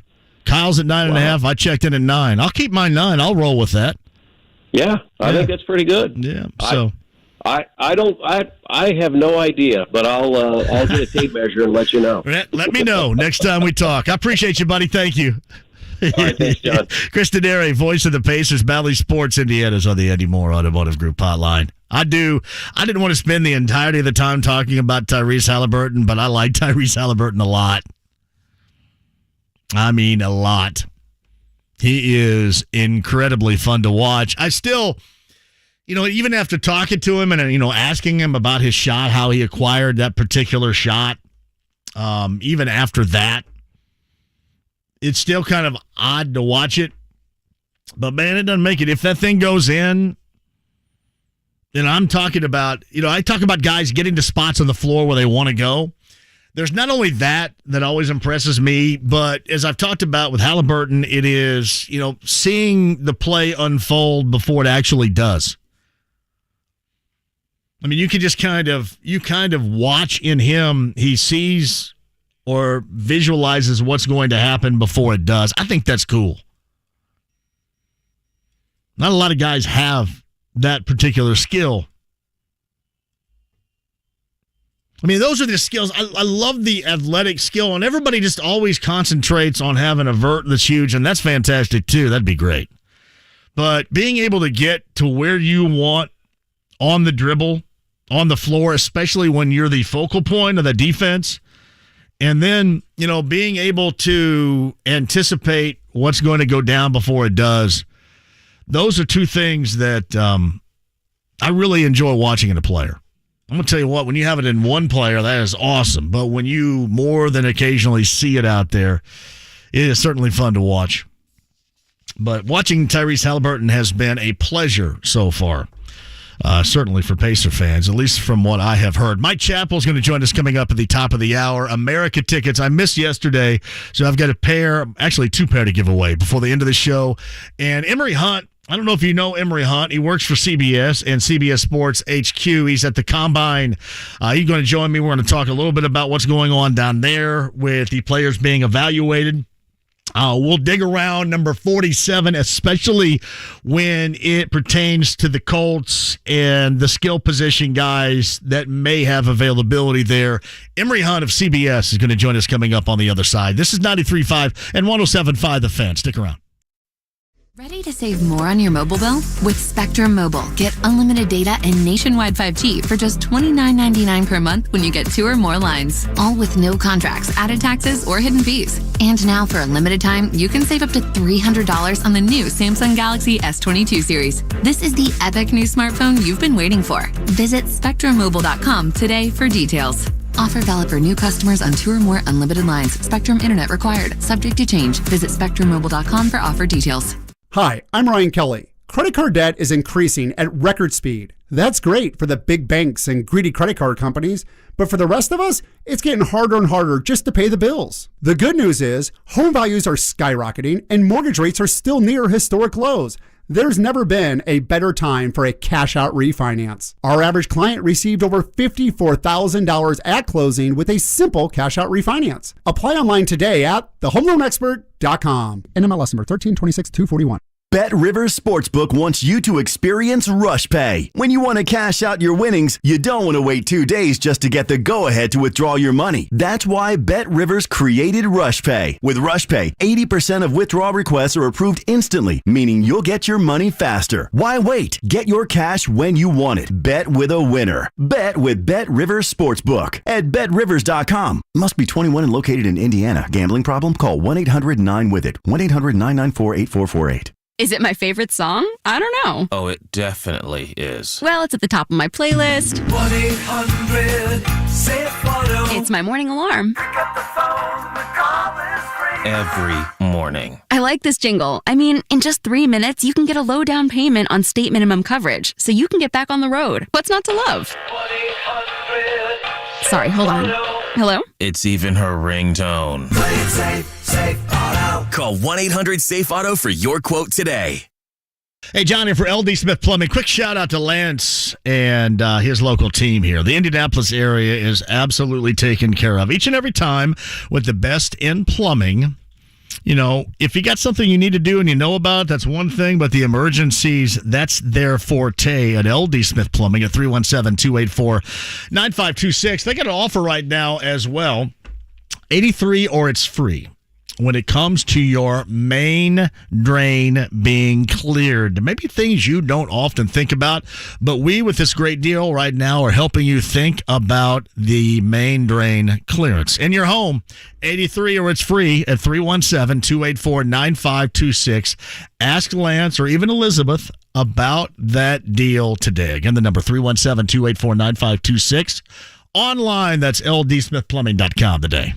Jewelry is the greatest gift for the moments you're celebrating. With the largest selection in town, at Shane Company you'll always find meaningful and high-quality gifts in every price range. For a wedding anniversary, I recommend an amazing diamond pendant or an elegant sapphire ring for her right hand. All of our diamonds and sapphires are natural and cut to maximize their beauty. Is there a new baby in the family? Treat Mom to a necklace made with 14-karat Italian gold and engraved with the baby's initials. For an upcoming birthday, or if you just want to make someone's day, consider something colorful. We have pendants, earrings, bracelets, and rings made with vibrant sapphires and popular gemstones like morganite and London blue topaz. A gift of fine jewelry from Shane Company will be treasured for a lifetime. Now you have a friend in the jewelry business. Shane Company and shaneco.com. Wow, I've got a whole 5 minutes before my next call. What should I do? Grab a snack? Nah. Text with Mom? That's more than a 5-minute proposition. I have been looking at getting a new bank account. Is that even possible? Can't believe you have extra time? You won't believe what you can do with it. Open a Regions checking account online in as little as 5 minutes. Then enjoy award-winning service and banking tools and tech that help you live in the moment. Learn more at regions.com/live in the moment. Regions Bank, member FDIC. It's Super Cash time at Old Navy. Right now, redeem your $10 in Super Cash and save $10 on every $25 purchase. Use it on everything. Run to Old Navy or OldNavy.com today. Valid 2/26 to 3/6. Excludes gift cards and clearance. See OldNavy.com/supercash for more details. Almost thrown away, but saved. Dice for three. Off the front of the rim, no good. Put back up and good by Swanigan. Lobbed inside, and there is Caleb. Excellent patience by Homestead again. Swanigan, a lot of movement on offense. You don't notice him doing that sometimes, but really moving around the court. 15 points for Caleb, now 16. Well shy of his 22.7 per game. There you go. That's Jerry Baker on the call right there. Caleb Swanigan of Homestead, the 2015 4A state title game. That was the year Evansville Rights, who lost to Homestead in overtime. They got that ball up and down the floor and shot a lot of threes. High volume that year. 91-90 in OT. Homestead was the winner. Swanigan posted a double-double, 20 points and 14 rebounds. 2015 Indiana Mr. Basketball goes on to Purdue. Spent some time as the number 26 overall selection with the Portland Trail Blazers. Hey, I'm telling you, Friday night sectional semifinals, it is going to be outstanding. So if you got the time and you want to be entertained, that is where you need to go. Let me tell you this. Around the state of Indiana, it is going to be interesting as heck. Sectional semifinals Friday night.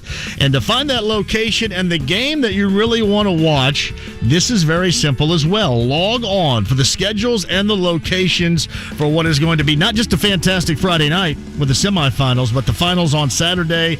IHSAA.org today. School is in session. Chris Ballard, you guys brought this guy in. Frank Reich is the quarterback whisperer. Did he have to convince you? At the end of the day, I pulled the trigger. Did you believe too much in Frank? No, I still believe in Frank. But a quarterback Absolutely. and this much money that hardest, you guys knew better than anybody. It's the hardest position to fill in our league, and you got to get it right. That's what we're currently going through.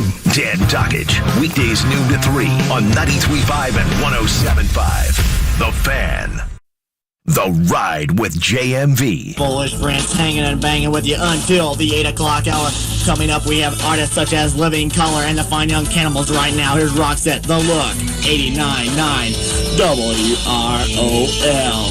93.5 and 107.5. The Fan. I'm Mike Chappell, top of the hour. Inside the Lounge, YouTube Live. Good to see you guys there. Trying to join in this conversation right now and see what everybody's talking about. Don't look at Jonah. Jonah in Arizona is in the crowd right there inside the Lounge via YouTube Live. Well done. You know, I mentioned this yesterday, too. Next week, we are going to be everywhere. So listen and make sure you show up where we are because things are going to be hopping around here. So that is beginning next week. Hey, JMV, you should have invited PFT Commenter to be on the show. PFT Commenter, is that from Barstool? The guy is in town and knows as much trivial stuff as you. Now, come on. I don't know if he has totaled a Porsche. Would you question if somebody would know as much trivial stuff as me? I mean, seriously. I have a wheelhouse, but I would question that, I think. For the 80s, I would be surprised, but, 90s or 2000s, I mean, some people probably have you beat. You get in the 2000s and you start to lose me a little bit there. I would agree. 80s, I would go 70s, 80s, and 90s. I feel pretty confident. I give you a 3-decade span right there. I start to lose a little bit. I mean, once you get to 73 and back, I start to lose a little bit, but I'm gaining some ground. But basically 73, give me 3, the better part of 3 decades. I could cover some ground for you, maybe. Maybe more so than PFT Commenter, right? Got to go at it. Go at it at one of these trivia games. It'd be me and PFT Commenter and Charlie Kimball and Andrew Luck at one of these trivia games down at Fletcher Place. Andy Moore, Automotive Group Hotline right now. In town for the Combine from CBS Sports. There's a lot more to football game plan. It's the czar of the playbook, evaluating talent, being a part of broadcast with CBS down at the Combine. Emory Hunt joins us via the Andy Moore Automotive Group Hotline. Emory, thanks for the time. How are you? I'm doing fine, man. I appreciate you having me on. Absolutely. Thanks for popping on here, too. And, we were talking about the draft, obviously, with the Combine here in town, too. And I think most noted, everybody will tell you that there's just not that star power, and most notably because of the quarterback position. But beyond that, Emory, what do you like most about what you're seeing and what you expect to see as the week and the weekend progresses here in Indy with this draft class? I just love to see the guys get out here and compete, because competition is the number one thing of any competitive sport that you play, and guys that are out there giving it their all, doing what they have to do, being the best at it. That's what you want to see, whether it's the bench press, whether it's who wants to have the best interview, who wants to get the best answers, who wants to run the fastest. It's the level of competition between these guys that you always look forward to seeing. Where do you find the depth here? I mean, player-wise, obviously, when you don't have that star power at quarterback, then oftentimes your dialogue kind of slides a little bit, I guess, overall, about a draft or about a combine. But what position really stands out to you from what you've seen and heard so far? Wide receiver. I think this is one of the more deeper receiver classes you'll find, and that's going to happen for a lot of draft classes moving forward because of how the nature of the college game is. You're going to see a lot of receivers. You're going to see the depth of defensive backs. So I think that's where you can get tremendous value. Also, the running back class here is deep. I think this one has a lot of guys that can be starters in the league. So I'm excited to see how they continue to compete this week. But I'm excited about the running back and receiver class, and also tight ends as well. Just from a skill position perspective, these are some of the deepest positions we've seen in quite some time.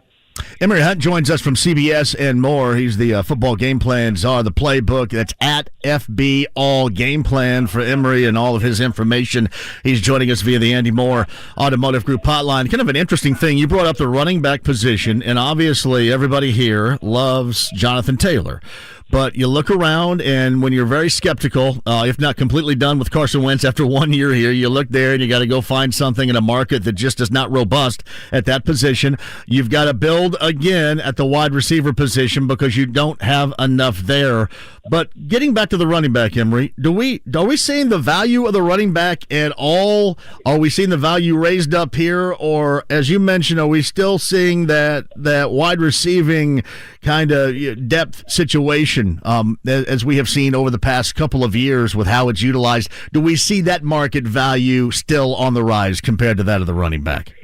Well, that's a great question. I feel like the more you can do, the better your chances are, or the more valuable you're going to be. So whether you're a receiver that can tote the rock in a wide receiver run game or a running back that gets the ball down the field like a receiver, you're going to be in great commodity, a great value. And that's the thing now, because you can go all the way to high school football. The advent of 7-on-7 has increased the running back's ability to catch football out of the backfield, be more of a threat down the field. And you're seeing that trickle up to the college game and also trickle up toward the NFL. So I think it's all about the more you can do and how much value you bring to a team, because no player wants to be taken off the field in sub packages. Everybody wants to feel as though they are an every down player. And if you can catch football as a back, which you should be able to do now easily, that's how you want to value. So I think the running backs that can are going to always be in vogue in the NFL. Emory, here in Indy, I mean, obviously we got a lot of issues, obviously, with the way the things went down with the Colts at the end of the season. And I mentioned Jonathan Taylor, and obviously that's of great value to folks around here. Darius Leonard, one of the best defensive players in the NFL, linebacker. And then you have Quentin Nelson, who you're ultimately going to re-sign here relatively soon. He's probably going to make in the neighborhood of $20+ million per. And that's great. And I don't want to devalue any of these guys, and I know it sounds like a backhanded compliment, but when you're talking left guard, running back, and linebacker, you're really good at the positions that notoriously here, at least most recently in the NFL, you really don't have to be elite level at to have the most success. Will that change? Well, here's the thing. If you are elite in those areas, you tend to be good, and you just want to be good to where you can get in the playoffs and anything can happen.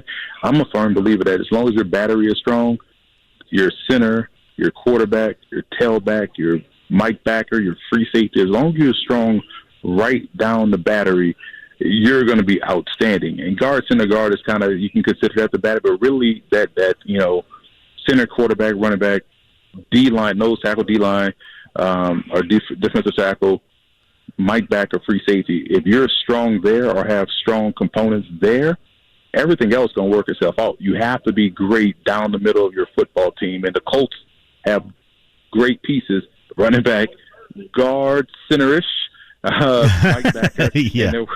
They're still working on the free safety, but I like how the Colts are built. They're built how you're supposed to be built to win football games consistently. At FB All Game Plan from CBS and more, Emory Hunt is live at the Combine with us on the Andy Moore Automotive Group hotline. Yeah, so the Colts gave up a 1 and a 3. There's no 1 this year. They don't come off the board, at least as we talk right now, until number 47 or overall in round number 2. And Chris Ballard had mentioned finally he's has a focus on the skill positions like wide receiver, and certainly this is supposed to be a very deep tight end draft class as well. Are you going to be able to find ready-made, can help you at that moment, a wide receiver, a tight end at number 47? You feel secure in that?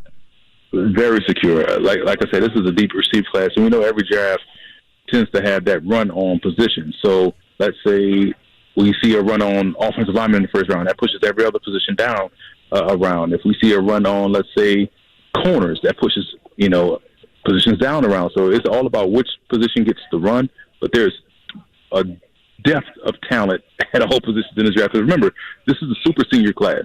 So we're going to see guys drafted in the 6th or 7th round. They end up being day one starters. So don't look at the round a guy is drafted. Look at the talent, and you'll be very happy with the selection. Emory, before I let you go, who do you like at the very top? I mean, obviously it's a who's who at the very top of this draft, but maybe 1 through 5. I guess opinions vary. How are you leaning right now as we go through a couple of days in the Combine here downtown? Listen, I would probably say defensive end. You got to go defensive end. You got to go Kayvon Thibodeau. To me, that's the one guy you have to take at the number 1 spot, and that's how you affect your franchise. Get the best players, build around, and everything else will fall into place. Yeah, that's it's weird too because this doesn't seem like it's getting a great deal, Emory, of the conversation, just because you're not stacked with quarterback after quarterback that we can sit around and easily debate on. Now, speaking of that, how do you like those quarterbacks that we will see off the board ultimately in round number 1, or is it maybe just going to be 1 in round number 1? I have a different perspective on a lot of things, yes. And with this position in general, my perspective is you could win with solid. So there's some solid guys. The one guy I would take in the first round is Malik Willis because he has the traits. But if you want to say, hey, we're going to draft a Desmond Ridder in the second round, we're going to draft, someone like a Kenny Pickett in round 3, guys that played a lot of games, and you have a good team around a guy that has played a lot of games, let's say like a Minnesota or Washington or a New York Giants football team, I can be sold into taking those quarterbacks on day 2 because you don't have to take guys on day 1. I think we all have to get out that mindset. Day 1 quarterbacks, first round, top 10 quarterbacks. If you're solid, you can win. And that's the thing. Build a solid team, and it could take you far. Emory Hunt of CBS, you can find him there, CBS Sports HQ. He's staked out down at the Convention Center at the Combine. You can also catch his work, Football Game Plan. He's the czar of the playbook, and on Twitter at FB All Game Plan. Emory Hunt of CBS, kind enough to join us via the Andy Moore Automotive Group hotline. Enjoy the rest of the Combine. Enjoy your time here in Indy. I think we're going to hit like 75 on Saturday here, buddy. So can't wait. You didn't know you were going to hit a tropical spot, did you, in this final year here? Not at all. I appreciate you guys having me on. Thank you, buddy. Appreciate you. Emory Hunt right there on the Andy Moore Automotive Group hotline. Hey, more to come. Appreciate you, Brendan King, for tracking that down as well. Combine stuff. I'm not there this week because basically everything fades and goes away by the time I roll up at 3 o'clock. It's all good, though, because we will have you covered. Mike Chappell of CBS 4 and Fox 59 is going to join us coming up in the 5 o'clock hour. It certainly has been a busy week. We'll get back to that and the disappointment once again that the IU fans are going through. Is this just basically IU basketball? Going on year number 6 here, is this just IU basketball? You're always going to expect more, and I always want you, and you should expect more. But as that, and I hate to use this term, but it is what it is. That what we're looking at here with IU hoop? We'll get back to that and a lot more with you coming up on the other side. 93.5 and 107.5 The Fan. Don't leave. If you love listening to our shows, then you've got to follow us on our social media. You can find us on Twitter, Facebook, Instagram, and YouTube. Search 107.5 The Fan and share your opinions with us on our posts. BetMGM, the king of sportsbooks, unleashes the spirit of Las Vegas with BetMGM rewards. Every time you make a wager at BetMGM, you can earn BetMGM rewards points that you can redeem for online bonus credits like free bets and risk-free tokens. Planning a trip to Vegas? You can also convert your BetMGM points into MGM rewards points that you can use towards dining, shows, and hotel rooms at over 20 MGM Resorts properties located on the Las Vegas Strip and nationwide. BetMGM Rewards is sports betting's premier loyalty program featuring exclusive offers, incredible experiences, and valuable perks when you wager on the BetMGM app. Sign up with BetMGM or log on today to get an even bigger piece of the action with BetMGM Rewards. Visit BetMGM.com for terms and conditions. Must be 21 years of age or older to wager. Indiana only. If you or someone you know has a gambling problem and wants help, call 1-800-9-WITH-IT. Hey, my name is John, and I can tell you this. I can tell you if you're looking for a new set of wheels that I can give you the one-stop shopping, hassle-free opportunity that we all want and we all certainly deserve with my friend Eric Wilson at Andy Moore Buick GMC, 131st State Road 37. It is in Fishers. The inventory has been an issue, but there is no issue at Indiana's best. The price tag you will love and the car buying experience is like no other you have had in a long time. And that's the standard that Eric Wilson and his staff, that's what they have at Indiana's best. That's Andy Moore Buick GMC. Tell them I sent you. 131st and State Road 37 in Fishers. Feeling the pinch of higher prices? Golden Oak Lending can save you money with their low 2.25% rate. James Hawkins here, president of Golden Oak. Offset high prices with lower monthly payments or turn your home equity into cash. Lock in this low rate while you can. Call 317-706-GOLD today. Golden Oak Lending cured my blues. NMLS 114937. 2.25% fixed. 3.336% APR. FHA 15-year mortgage with 20% equity and approved credit. This is Ryan Newman for Indiana Donor Network and Driven to Save Lives. When I'm not racing around at 200 miles an hour, I like to take things a little slower. But even here at the lake, I'm still driven to save lives. So if you're like me and you enjoy fishing or hunting, say yes to being an organ donor when you get your license online or when you renew your driver's license.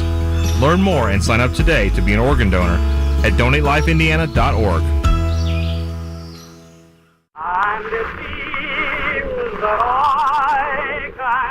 This isn't just a song. It's an anthem for a community of millions that has turned the melody into its mantra. And this May, it's the tune that's calling us to come back together again, to come back to the spectacle, to come. Back home again in Indiana. The Indianapolis 500, Sunday, May 29th. Visit IMS.com for more information. Yeah, that's right. I bet you didn't expect to see me here. Well, here I am. Let me tell you about a little something called respect. You ever heard of it? You know what? I think it's not... You're good at using your time in the shower to replay conversations and say what you should have said. We're good at your insurance. Find an Indiana Farm Bureau insurance agent online, over the phone, or in person, and stop knocking on wood. I think it's time for you to get out of it. You should just leave. Your neighbor Mark loves spring in Indy, but he hates to paint. So he called Rhino Shield. It's a two-story home built in 1992. Around 2001, looking at needing to paint, I heard a radio ad, with Rhino Shield, you won't have to paint again for another 25 years. That's because Rhino Shield's not paint, it's better. They're very professional. We had everything done. Everything that would typically be painted on a house was done, and it was very fast. All right, Indy, get the 25-year guaranteed protection of Rhino Shield right now for 15% off the regular price. It was done in 2001 and still going strong. From what I've seen on our home, they can easily offer a 25-year guarantee and not worry about it. Here's owner Shane Smith. This offer is limited, so call me at 888-RHINO-41. That's 888-RHINO-41. Don't paint. Don't vinyl. Go Rhino. Don't paint, don't Rhino. Go Rhino Shield. Never paint your house again. Rhino Shield. There's never been a better time for a cash-out refinance. Apply online today at thehomeloanexpert.com. NMLS number 1326241. Soccer Saturday featuring Indy 11. If this is your football, this is your show. Saturday at 9 on The Fan. The Ride with JMV. JMV does not suck at all. 93.5 and 107.5. The Fan. Oh, thank you for joining us. Emory Hunt, CBS Sports earlier. Podcast that thing up, Mike Chappell, top of the hour. Denari joined us a little bit earlier this hour. Lounge, YouTube Live.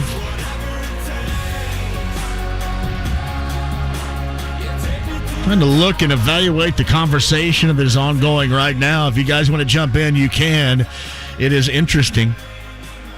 There's conversation going on. There's listening going on. There is viewing enjoyment happening right now. Checking out my 9-inch hands. It is a beautiful thing. Inside the lounge via YouTube Live, Facebook Live, you have us as well. And all the other means in which you can get here and listen to the show. And I thank you very much for doing that. Rob Wood says, I think Jake Query may have you beat on trivial knowledge. Listen, there's a difference. Like, I give it from a standpoint, Rob, of Trivial Pursuit. I would feel if I maneuvered around the blue, geography, the orange, sports, and the pink, entertainment, that I'd have the upper hand. Now, the yellow in history, he may get after me there, but I've got a pretty good working knowledge of it. And then I'm screwed when it comes to the brown and green. I'd be screwed. I mean, anything literature, because I'm not reading anything, so no literature, and the science category, I may struggle there. So he may get me on both of those. But I feel fairly certain. I have a great deal of confidence in my ability here, Rob. I do. Childress checks in with this. I like the Pacers trades. What was the team's ceiling at the beginning of the year? Like a 5 seed in the East? Yeah, remember when everybody thought that? I don't know if that was going to be realistically a ceiling. I think that we had kind of downplayed coming off that play-in, playoff scenario of the year prior. We kind of downplayed that they were going to get up in that particular area of the playoff picture. But, man, when you look at it, it is interesting because they've been bad. I mean, it's bad. This team is bad. It's had an awful season. When you look at it, wins and losses-wise, it is an awful season. I mean, 22-42, ugly. But it is interesting to me that a lot of people have maintained. Like, I will say this. I don't know if it's because people have checked out or if people may be satisfied and maybe trying to find means in which to watch. Because remember all the time I used to get, I cannot believe I cannot watch the Pacer game tonight. I don't know how to find it. How do you find it? How do I get it? I've cut the cord and I'm screwed. How much is it going to cost? I hate you, Sinclair. What are the Pacers doing about this? Somebody asked Kevin Pritchard what he should do. I mean, all of that was on a regular basis. So I'm assuming maybe those folks have checked out by virtue of the team being overall 22-42. But I will say this. It sounds like, at least on a certain level, that viewership has found a new lease by virtue of the freshness after that deal and after the trade deadline. I mean, can you imagine without that, you would just absolutely check out? I mean, I guess I can't. Like, they play the Wizards coming up on Sunday. The Wizards are 28-33 and still, in a playoff play-in type of hunt here. But I think most Pacer fans would tell you that their situation going in here and being a part of the legitimate hierarchy of the draft lottery is much better than sniffing around the edges as the Wizards are doing. I'm telling you what, when you look in the Eastern Conference, the Brooklyn Nets are one game above 500. One game above 500, and then how stratospherically, monetarily, Kyle, are they above the threshold of the luxury tax? You imagine what they're paying to be 32 and 31? Incredible. Well, you're going to get Durant back. I think he's back here soon. Kyrie, I think, is going to be able to play every game. And then at some point you would expect before the start of the postseason. So this could all be a mirage of a 32 and 31 here. Ben Simmons? Is Ben Simmons going to suit up anytime soon? Well, I think they're supposed to go to Philly, I think March 10th. And that's going to be his return? No, they're not going to put him back. I'd love this. That'd be great. That'd be great. Why wouldn't you? Why wouldn't you want to do that? If you held so much animosity in that place, why would you not have the Stones to want to go back and be a part of? I think that'd be great. That'd be great for basketball right there, I think. The Nets have a $97 million luxury tax bill. That's number 2 in the NBA. Do you know who's number 1? Who's number 1? Golden State. Their tax bill is $170 million. Now, when you look at their tax bill, I mean, other than the season ticket costs and the seat costs in that San Francisco arena, I'm assuming 43-19 and another opportunity to win another title is probably justification for riding that luxury tax at the high level, right? It looks like, I guess Andrew Wiggins makes quite a bit of money, but it's really just Curry, Thompson, Wiggins, and Green make all their money. 43-19. That Eastern Conference is crazy, though. Yeah, you look out west, and there hadn't been much headway made by Sacramento since Sabonis got there, right? Have you seen their record since? I have not seen the record, but I haven't noticed any headway since Sabonis got there. And I will tell you this, with no Pacer conversation playoff-wise to talk about, I have turned my attention a little bit more to the Memphis Grizzlies. They are fun as hell to watch. 3rd seed presently out west. I'm almost a little surprised, too. I saw Anunoby is going to miss a couple of weeks here as well, but the Raptors, 7-hole in the Eastern Conference, but 7 games above 500. I would have thought less out of that. All right, quick break and we shall return. JMV, this is the worst sports year as an IU, Colts, and Pacer fan that I can even remember. Guess I can throw the Reds in there too. The Reds, right now you can say that because they aren't playing, and I don't know when they're going to start playing, at the end of April? But at some point, the Reds will be primed to disappoint us all. So there is that. At some point, when they start the season, the Reds once again will be primed to disappoint us all. Hey, JMV, I'm a Tottenham fan, and they stink too. Greg, thank you. I have no idea. Is Tottenham not any good? Is it Tottenham or Tottenham? Do I have to be from extreme southern Indiana to go with Tottenham? Tottenham? Oh, that's awesome. Hey, JMV, I think Urban was all over Ike and Jonesy's back in the day. Well, I don't know. Probably not because he wasn't in the NFL. Was he here for the combine when he was in college? Because Ike and Jonesy's, they didn't have the combine a year ago before he took over at Jacksonville, right? So I don't know if he had a chance. Hey, listen. That would have been a dream set of circumstances right there. All you peg your stonewashed jeans and you were in. That was always one of the more interesting places to go downtown. But yeah, people commonly forget that they didn't have a combine near a year ago. But yeah, Ike and Jonesy's in the day was a staple. All right, Mike Chappell coming up on the other side. We'll try to unearth some new and interesting news and maybe a timetable for that decision, which I think is going to come sooner rather than later. We'll talk to Mike about that with you and me coming up next. Don't go anywhere. Hey, JMV, did you know the lack of sleep from snoring can lead to other health issues for both the snorer and the snorer's partner? My friends at Aurora Specialty Sleep Clinic can help you. Meet the friendly, helpful, and knowledgeable staff and work with Dr. Steve Green. Yeah, you know, Steve Green from IU basketball fame, the co-founder and clinical director who wants to get everyone a better night's sleep. A better night's sleep is just an appointment away. It helped me. It can help you. StopYourSnoreNow.com or 317-482-7900 today.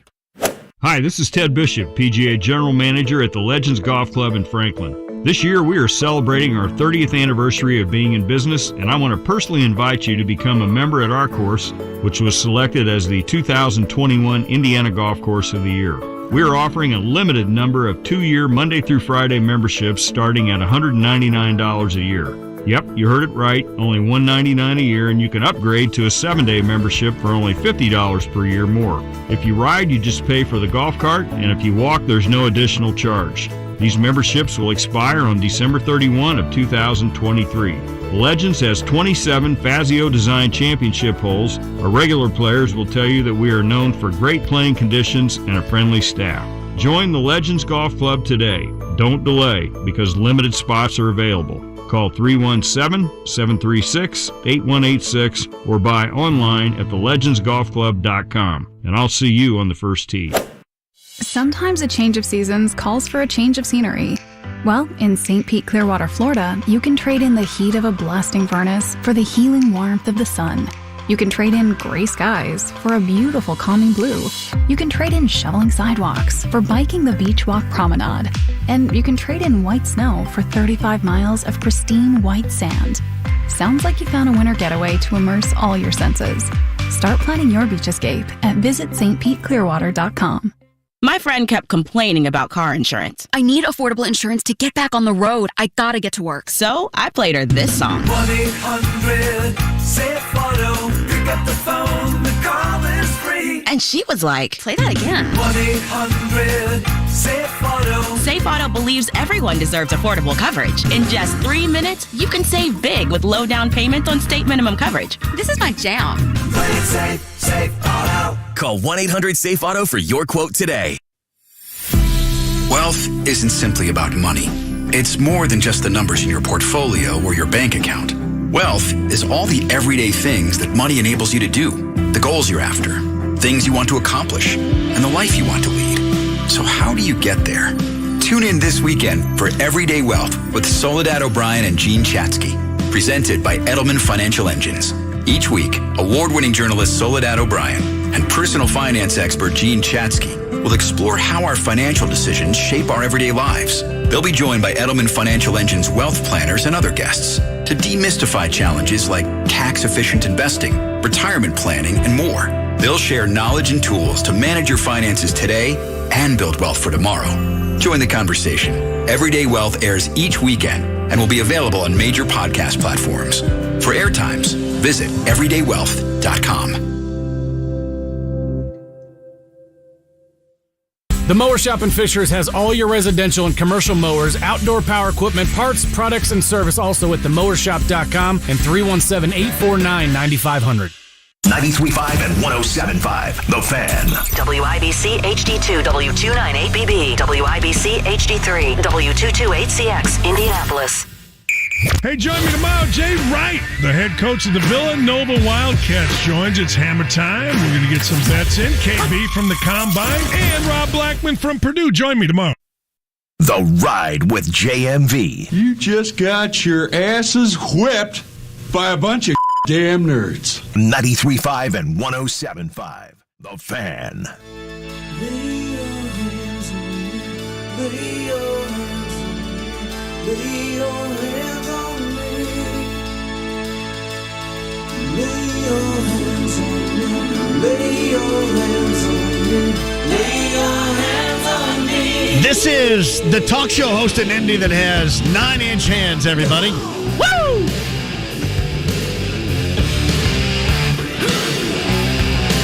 I was skeptical when Kyle said he's bringing in a tape measure in honor of Kenny Pickett. I said, I don't know.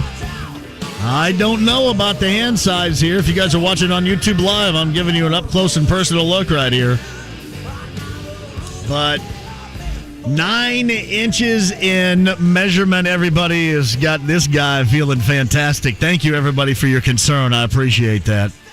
Yeah, it is interesting. It should be an absolute non-story, but you watch both NFL Network, ESPN literally just had everybody on their set. Do you see that, Kyle? Everybody on the set measure their hands, including Mina, I think.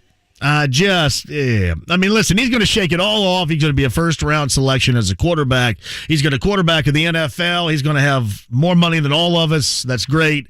But, man, everywhere he goes, the first thing ever is going to be mentioned hand size. When you show up where you're most noted, what's the first thing anybody thinks of in terms of you, Kyle? Like if you were to go back home, what do you think you're noted for right here? I mean, not being with me, I don't want to say that, but what are you noted for now? Anything? No, I'm pretty normal. I think, aren't we all just pretty normal? Yeah. It's not like I'm 6'5". I'm noted for sucking, much like the teams around here other than Purdue. I mean, I'm kind of in that I suck as well category, right? That's what I'm known for. They produce T-shirts that say JMV sucks. I've kind of rolled with it. Kind of laughed about it, so I'm assuming I'm noted for having a sucky show and sucking. And having PAI, right? Oh, hair everywhere. Hair is right there, too. You got your billboard, hey, JMV, TV you suck, but you have great hair. I suck, but I have great hair. Mike Chappell of CBS 4 and Fox 59 joins us. What are you noted? I would suggest this. I mean, I know you. I've known you for a long time, and I know you. Obviously, you're the dean of Colts writers around here. You were here when the Mayflower got here back in the mid-'80s. Are you most noted after that, though, for being from Beech Grove? Sure. Yeah, that's roots. It's where you're from. Try. And you had this side trip to Ball State for a few years in Anderson, but yeah, I'm a Grover, which is either good or bad. But the problem is whenever you say that, things always come up like good old Walmart's right down the road. But yeah, it's Grover. Listen though, I mean that wasn't the first time two chicks got in a fight in the shampoo aisle in a Walmart. I mean it was just on camera. What was funny too is I always heard like the two girls were from Southport. They were foreigners. That was true. They were Southport high schoolers back then, right? Go find your own place in Southport to ravage. I suppose. At least with all due respect, and I'm going to be nice because I love going over there because the baseball coach opens the doors and I go over there and play on Sunday mornings. I appreciate that, but that probably wouldn't be the first time that a couple of Southport high schoolers got in a fight in the local Walmart. That's probably not the first time. We hated Southport when I was playing baseball at Beech Grove, and Southport had some really good guys. And Ben Davis had a kid named Huckle, and there were the kids from the Zaps from Cathedral used to kick our ass. But we were okay, not great, but Beech Grove. It's a nice place to be. Yeah. Nice place to be from. That's Mike Chappell of CBS 4 and Fox 59, most noted for that right now is on the Andy Moore Automotive Group hotline. Has any of this dialogue 48 hours ago from coach to general manager changed your mind on, I believe, what we both agree will ultimately happen at the Colts quarterback position moving forward here? No. I mean, no. What's crazy, and Chris Ballard and Frank Reich are sort of in awkward situations. Yeah. Just because they have to say what they have to say, or because they're still holding out hope they can find a trade partner, and maybe they can. There are some quarterback needy teams, and by the way, this will be one when they move on, but. It only takes one team that thinks they are so bad at quarterback that this guy, whoever it'll be, is an upgrade. So, hey, if they can get something for Carson Wentz, knock yourself out. It's funny. I went back and I did something last week where I looked at all the major trades or most of the major trades in the Indy era, and the Jeff George trade just jumps up there because what they gave up, and they gave up Chris Hinton and Andre Rison and a couple of draft picks. They almost got more back for Jeff when they traded him to Atlanta. I think it was 3 years later. They really recouped a bunch.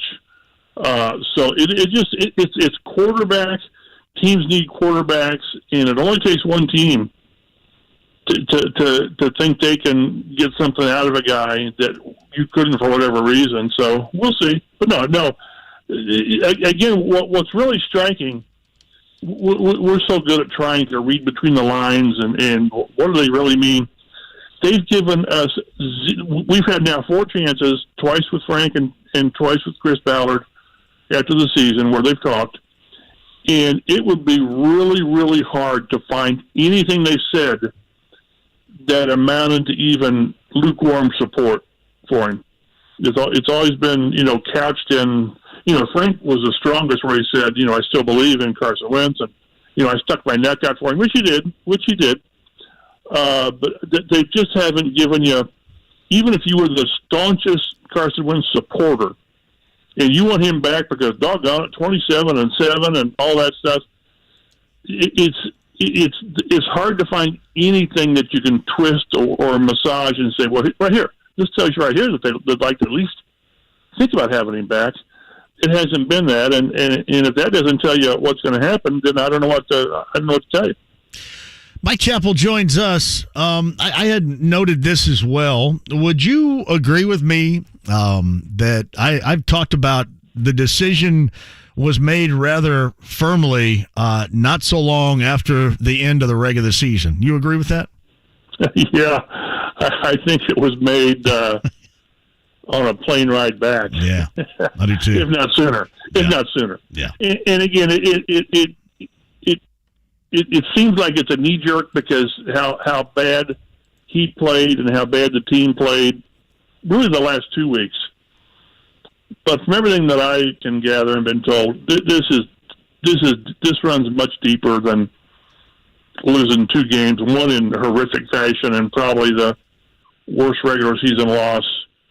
If it was not the worst, it's top 3 for all that was on at stake. So yeah, this has been coming, and when they say we're still evaluating, yes they are, but that sort of makes it sound like and if we come up with this snippet of tape from week 13, it may sway things, or is there something Carson Wentz can argue? No, I do think the die is cast, and I think this is where we're headed. And I think what's absolutely amazing is, and maybe we touched on this last week, although it's come up more recently, is how there's a segment of the national media that is just pumping Carson Wentz, and how you'd be crazy not to get this guy in trade, and how can Pittsburgh or Denver or Washington not want him? And it's incredible how 2 or 3 people nationally, I mean big name guys, big name people, are just flabbergasted. 1, that the Colts are moving on, and 2, that somebody's not going to be there saying, well, we'll take him and we'll trade you for him. So it's kind of crazy how the national a segment of the national media looks at 27-7 and a 94 rating and all that, and say, how do you move past this? And I agree. If that's all you see, then you're thinking, boy, this is kind of crazy. When's the last time a guy was 27 touchdowns and 7 interceptions and all this? You can't get rid of him quick enough. But if you look past that, in moments when you needed your quarterback to at least, as Chris Ballard said, make layups, which too often he didn't, and then you toss in some things that will probably never be aired publicly, their concerns, because I think that maybe it was, I don't know which one, because the words tend to run together, but there was questions on leadership. Neither one, there's not been a lot of endorsement on leadership and things like that. So it's just kind of crazy dynamics that we're dealing with, and in the next 2 or 3 weeks, it'll all be resolved. It's weird because a lot of this stuff, Mike, that you're talking about, and I haven't really have done too much of a deep dive into the leadership or, relationships or likability within the locker room with Wentz and the rest of his teammates.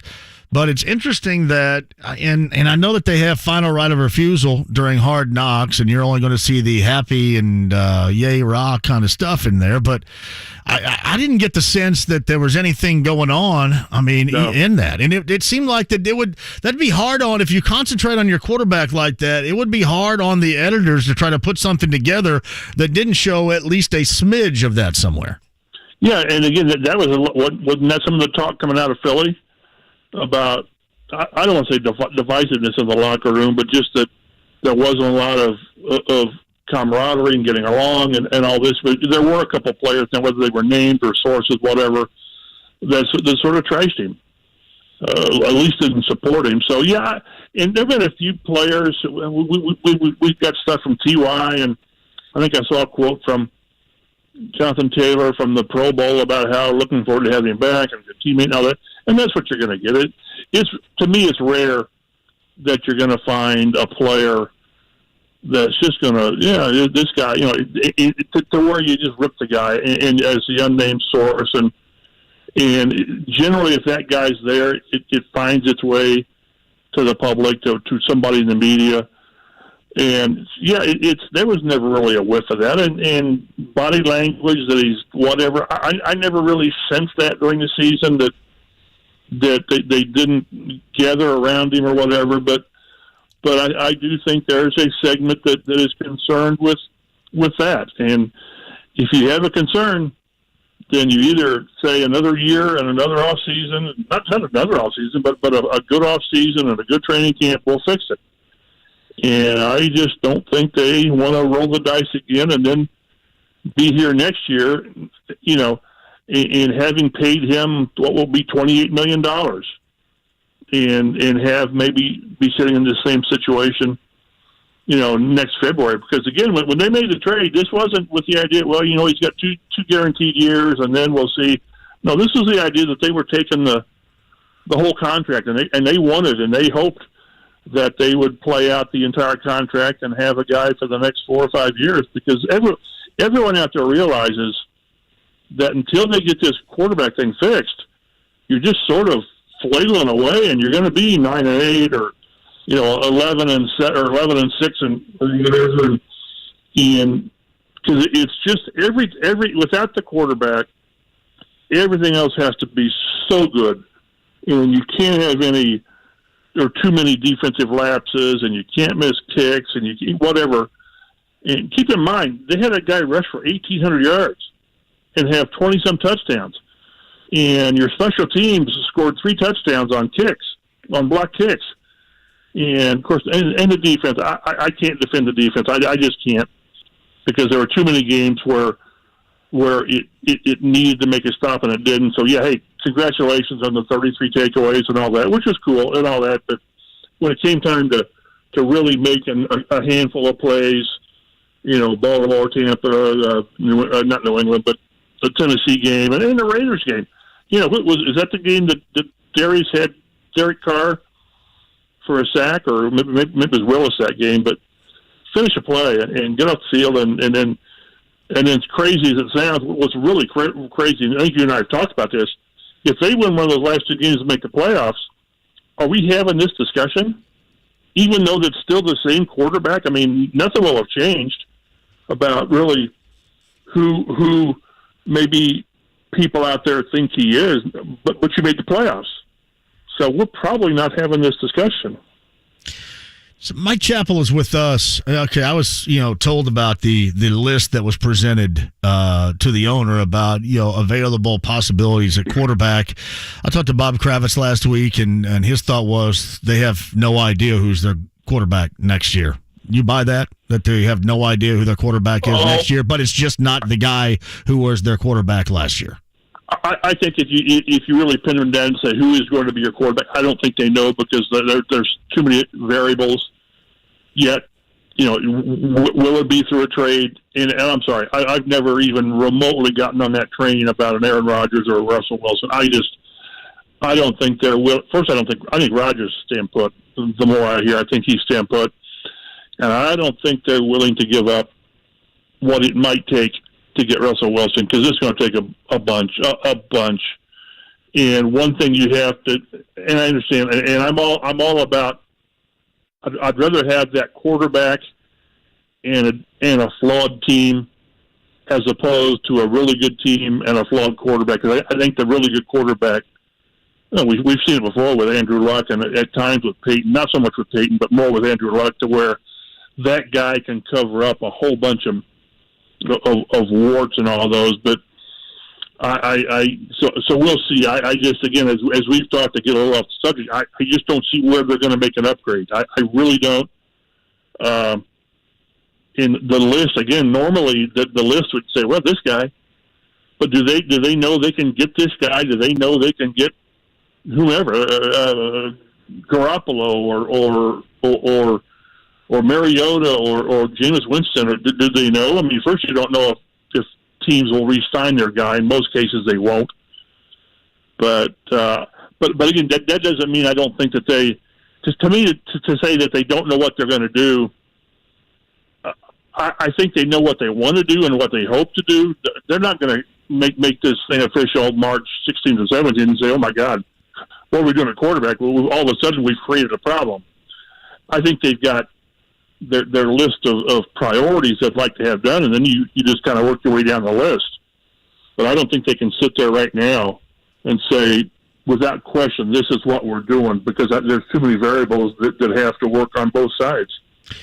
Mike Chappell of CBS 4 and Fox 59 is on the Andy Moore Automotive Group hotline. So will we find out this news, you think, either reported or maybe not factually until they absolutely have to? But you think next week at some point, or is it going to be longer than that? No, I think it's going to be closer to – it's got to be done officially. It can't be done until the start of the new league year, because they can't – if they cut him today, officially cut him today, but they can't because they haven't got cap room, because everything accelerates. That's why they – if they're going to do that, they can't do it now because you haven't got cap room.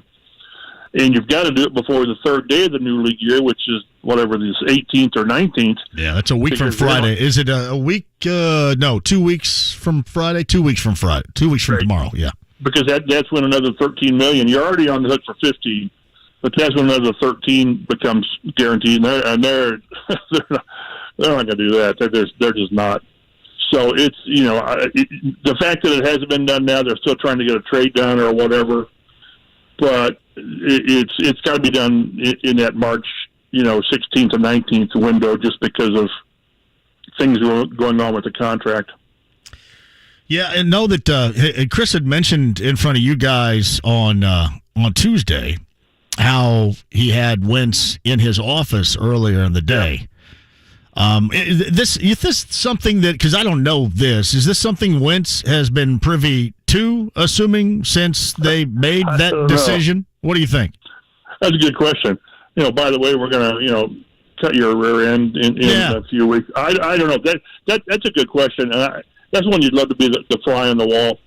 And maybe it depends on who's in the room with him, to where you have to say something. I mean, the players say that they don't listen or read papers or listen to radios or whatever. That's garbage, because see if Darius Leonard listens or reads or whatever. Of course he does.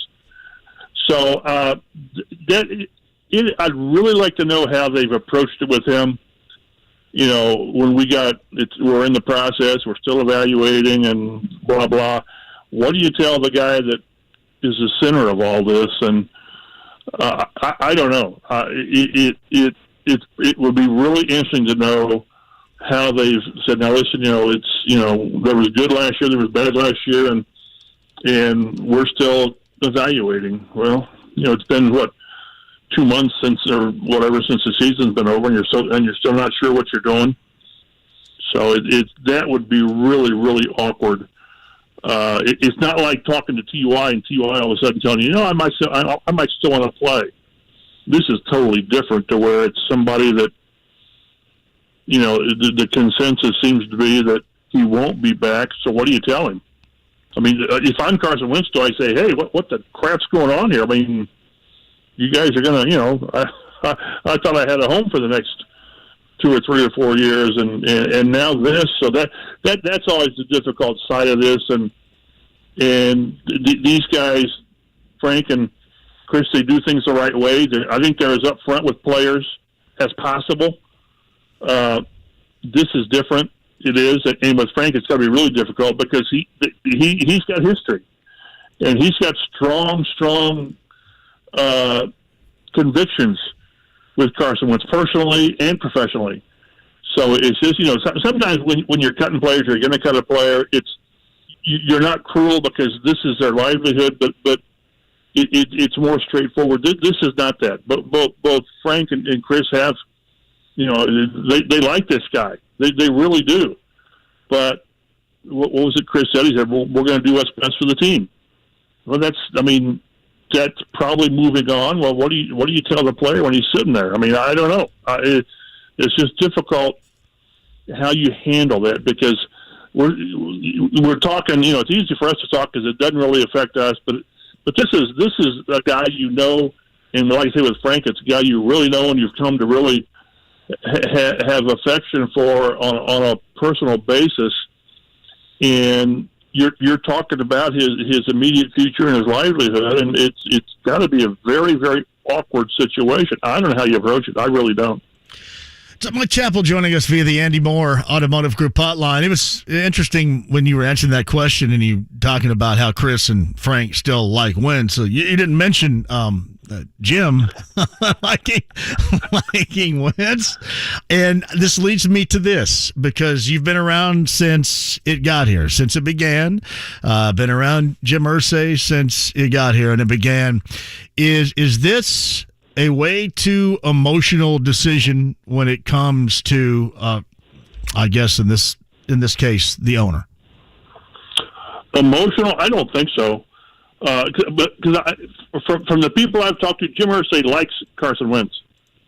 Okay. Okay. So you mentioned, you didn't mention him, and I didn't know if you didn't mention him for a reason. Oh no, so, he likes it. But okay. this is going to be this isn't going to be a popularity contest. It's going to be, is this guy the right guy to run our football team? And, the decision will be what the decision will be. So I don't think this is an emotional thing for Jim Irsay, because while he is so invested in this franchise, and we sometimes kind of, when he says multiple Super Bowls and Lombardis and all that, he believes that, and he wants that, and he does whatever it takes to get that. I mean, I don't know what the perception nationally is of Jim Irsay, but we know locally the commitment that he has. We always talk about, the Chris Ballard won't use all of Jim's money, and here's an owner saying, "Here, doggone it! I mean, here," and so he will do whatever it takes, and no matter how much you like a guy, if you don't think he's the right guy, you can't let that sway your decision. And that's why I say this is business, and it's a tough business decision, and it's magnified. And Chris and both Frank brought this up Tuesday, is when it's a quarterback, you got to be right. And the sad part is you're not right on these players all the time. I mean, look how many first round draft picks at quarterback don't make it. For whatever reason, injury or talent or wrong situation or whatever. And by and large, I know Frank's catching a lot of heat on this, but I think by and large, he's done a pretty good job with 4 quarterbacks in 4 years and 4 different styles in 4 years. And they've been right there each time, including this year when it just went to crap at the end. So his batting average is pretty good, but when you miss like what they did because of what you invested in the draft picks and the money and the fact that since you got Wentz, you didn't go somewhere else, you didn't get somebody else. And I thought the one thing that Frank mentioned that was really telling is that there is a window as far as this group of players, your core players, the Nelsons and the Leonards and Buckner and maybe more so like the running backs who are a shorter lifespan and all that in the NFL. And when you miss on the quarterback, it sets you back a year. And if you don't get it fixed this year, it sets you back another year. So there is an urgency to get it right. Look at all the talent in years they've wasted in Jacksonville. The Maurice Jones-Drews and all that, whose careers came and went. With nothing to show for it team-wise, so that's what you don't want to do, because there will come a time when Jonathan Taylor is not your running back because he's Edgerton played here 6 years, 7 years, whatever it was, and at some point they end, and you want to strike while you've got so many core players in place. Like I said, DeForest Buckner and all these guys, Ryan Kelly and Braden Smith, you've got a lot of good pieces in place. And the time moves on, and every year that the team doesn't do what it should do is another year that those guys are older, and you're closer to moving on from them. I mean, T.Y. Hilton, maybe he comes back, and maybe not. If not, how many years, the last few years that they've not been able to maximize things. So there is urgency, and it's always funny when you talk about, is this guy the long-term answer? I've changed my view. To me, long-term is like 4 years. To think you're going to get 20 years out of Brady or 14 out of Manning or whatever, just go back and look at Andrew Luck, and it wasn't as long as you had hoped. So to me, long-term in the NFL, it's like 4 years. And if you strike that quarterback and he's with you 8 or 10 years, good for you. I think that's what you just described is going to be the difference between the good teams and the Super Bowl championship teams and then everybody else, though. I think I hear what you're saying, but I don't think that's a shining endorsement for the future possibility of the Colts challenging in an AFC title game. Because I think those that you have solidified for a longer period of time are going to be the better teams for certainly that longer period of time. And I think the Colts are going to be. They look like they're going to be on this treadmill for the foreseeable future, even with this change. And I think that's what frustrates so many people, including the owner. I think when you look around the AFC and look at these quarterbacks, look at these young quarterbacks and that you build around. Mahomes and Allen and on and on and on, Burrow and all these guys, and here you are not knowing who your guy is again. And the problem is everybody wants one of those guys. Everybody, the Colts fans, they want one of those guys. Well, you're not going to get one of those guys. You're just not, because you get those guys by being really crappy and getting Peyton Manning and getting Andrew Luck or getting Joe Burrow or whatever, Justin Herbert. But it's just so hard to think you're going to get one of those guys because it's not going to happen. So you have to get that second-tier guy, I guess. I put a wrong label on it, but it's going to be that guy that is more than good enough when he does his job because you've got the rest of the team strong enough around him. To think these guys are going to get Russell Wilson, I just think it's a pipe dream, and it's going to make the fall that much harder when you don't get that guy. So.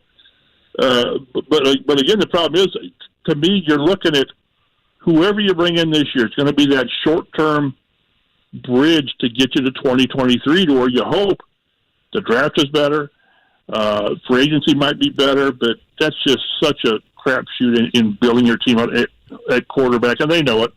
I mean, like Chris said, you keep pulling the trigger. Well, that's what they did last year. They pulled the trigger on the Carson Wentz trade, not to be the 1 year fix or 2 year fix after Phillip Rivers, but to be the guy. And when you swing that hard and you miss, it sets you back. It just does. And then what really compounds things this year is it's not a strong draft for quarterbacks. Can you imagine drafting a guy at 47 in a what's perceived to be a weak quarterback draft and saying he's your guy? Yeah, it almost sounds like what they're trying to do if they're trying to work something that we know about free agency wise right now. That sounds like and maybe they do. A dartboard throw too. Maybe they're laughing at us and say, "No, we got this all figured out." Maybe so. Yeah, that's what you got to hope. If it is, that's what you got to hope. If it is, God love them. I don't see it because normally you can at least. You can at least say, well, maybe if things fall in place, but I just don't see what this might be. So you hope that it's somebody that can, if the rest of the team, if you strengthen the receivers, if you strengthen tight end, if you get left tackle, if you get a pass rusher, then the quarterback you bring in probably won't be the guy that can then win you 5 games with his arm. But he's not going to lose you a couple games, and he's going to do his job. He's going to make the layups and occasionally make the big play. Because I just think that I don't see how. Hey, if we come out of here in June and they've got somebody and we're just kind of rubbing our eyes and holy smokes, I never saw that. Yeah, good for them. It seems like that'd be some wizardry right now, the way that it looks. For real, it does. I think Jimmy used up all his wizardry to get Peyton and Andrew Luck. So this is sort of like somebody saying, "Okay, now it's time to pay the bill," and here we are. By the way, did you see that the Who lyric last night that he sent? And I go, man, people are going to read this thing so the wrong way. Some of that, I mean, he's got his reason for doing it. Yeah, but it's like he's just throwing stuff out there just to kind of. He does, yeah, throw things up. Exactly. Right. Yep. Hey, I always appreciate you. We'll see if we have anything interesting to talk about, at least report-wise, coming up this time next week. We'll see. Doubt it, but we'll try. You got it, buddy. Thank you. See ya. Mike Chappell of CBS 4 and Fox 59 on the Andy Moore Automotive Group hotline. Let me take a break. I'm back with you next. Feeling the pinch of higher prices? Golden Oak Lending can save you money with their low 2.25% rate. James Hawkins here, president of Golden Oak. Offset high prices with lower monthly payments or turn your home equity into cash. Lock in this low rate while you can. Call 317-706-GOLD today. Golden Oak Lending cured my blues. NMLS 114937. 2.25% fixed. 3.336% APR. FHA 15-year mortgage with 20% equity and approved credit. Hi, I'm a jewelry consultant at Shane Company. Visit us and you'll be dazzled by our stylish selection of jewelry you'll enjoy wearing every day. We have lots of styles you can personalize. Just select your favorite gemstone to create a one-of-a-kind necklace or ring. You can choose a radiant ruby or a sapphire. We have over a dozen colors, or a purple amethyst, London blue topaz, or peach morganite. We're known for our vibrant, natural gemstones. Customers love our signature shade of rose gold.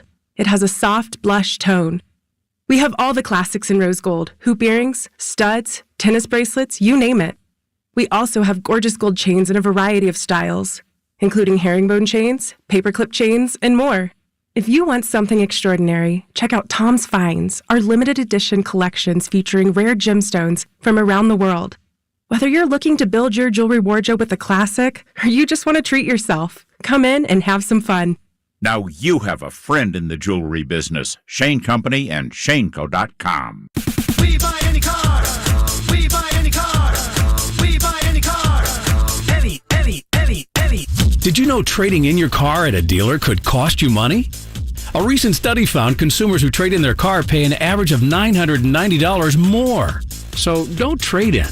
Sell it to We Buy Any Car. Learn more and get your free online valuation now at WeBuyAnyCar.com. Find out how much your car's worth at We Buy Any Car. Hey, John here for Aurora Sleep Clinic. I wanted to sleep better. I struggle with snoring. If you struggle with snoring, you want to sleep better like me, let's do something about it. A couple of former IU Hoopers, Brian Evans, Dr. Steve Green, put me on the path to StopYourSnoreNow.com, which is Aurora Sleep Clinic. And what they did is set me up with a mouthpiece. I wear it at night. It's simple. It's affordable. And you can wear this at night, and it has stopped my snoring. It will work for you as well. I at least want you to give it a try because I know this for sure. If you struggle with snoring, it is one of the largest of life's hassles. Do something about it today. If you snore, see if you cannot take care of that. With StopYourSnoreNow.com for that private consultation. That's Aurora Sleep Clinic. StopYourSnoreNow.com. Mortgage interest rates have started to rise, but at thehomeloanexpert.com, we're still locking loans near historic lows. Thehomeloanexpert.com. NMLS number 1326241. It's Super Cash time at Old Navy. Right now, redeem your $10 in Super Cash and save $10 on every $25 purchase. Use it on everything. Run to Old Navy or OldNavy.com today. Valid 2/26 to 3/6. Excludes gift cards and clearance. See OldNavy.com/supercash for more details. Springtime in Indy. The home really took a hit this winter. Rhino Shield. Call 888-RHINO-41. That's 888-RHINO-41. So don't paint, don't vinyl, go Rhino. The Ride with JMV. And you can tell Rolling Stone magazine that my last words were, I'm on drugs. 93.5 and 107.5. The Fan. Chris Denari, Emory Hunt, Mike Chappell, podcast 1075thefan.com. A lot of conversation regarding the IU loss to Rutgers at home last night. Combine information. The inevitability of one quarterback change with the Colts upcoming. That with Mike Chappell moments ago. And I asked Mike this, and I'm kind of curious. I don't have a lot of time to go ahead and dump in here a Connecticut water question of the day, but if I were to ask you, Does this whole thing seem like, and I think Colin Cowherd had mentioned this as well. That's his point, right?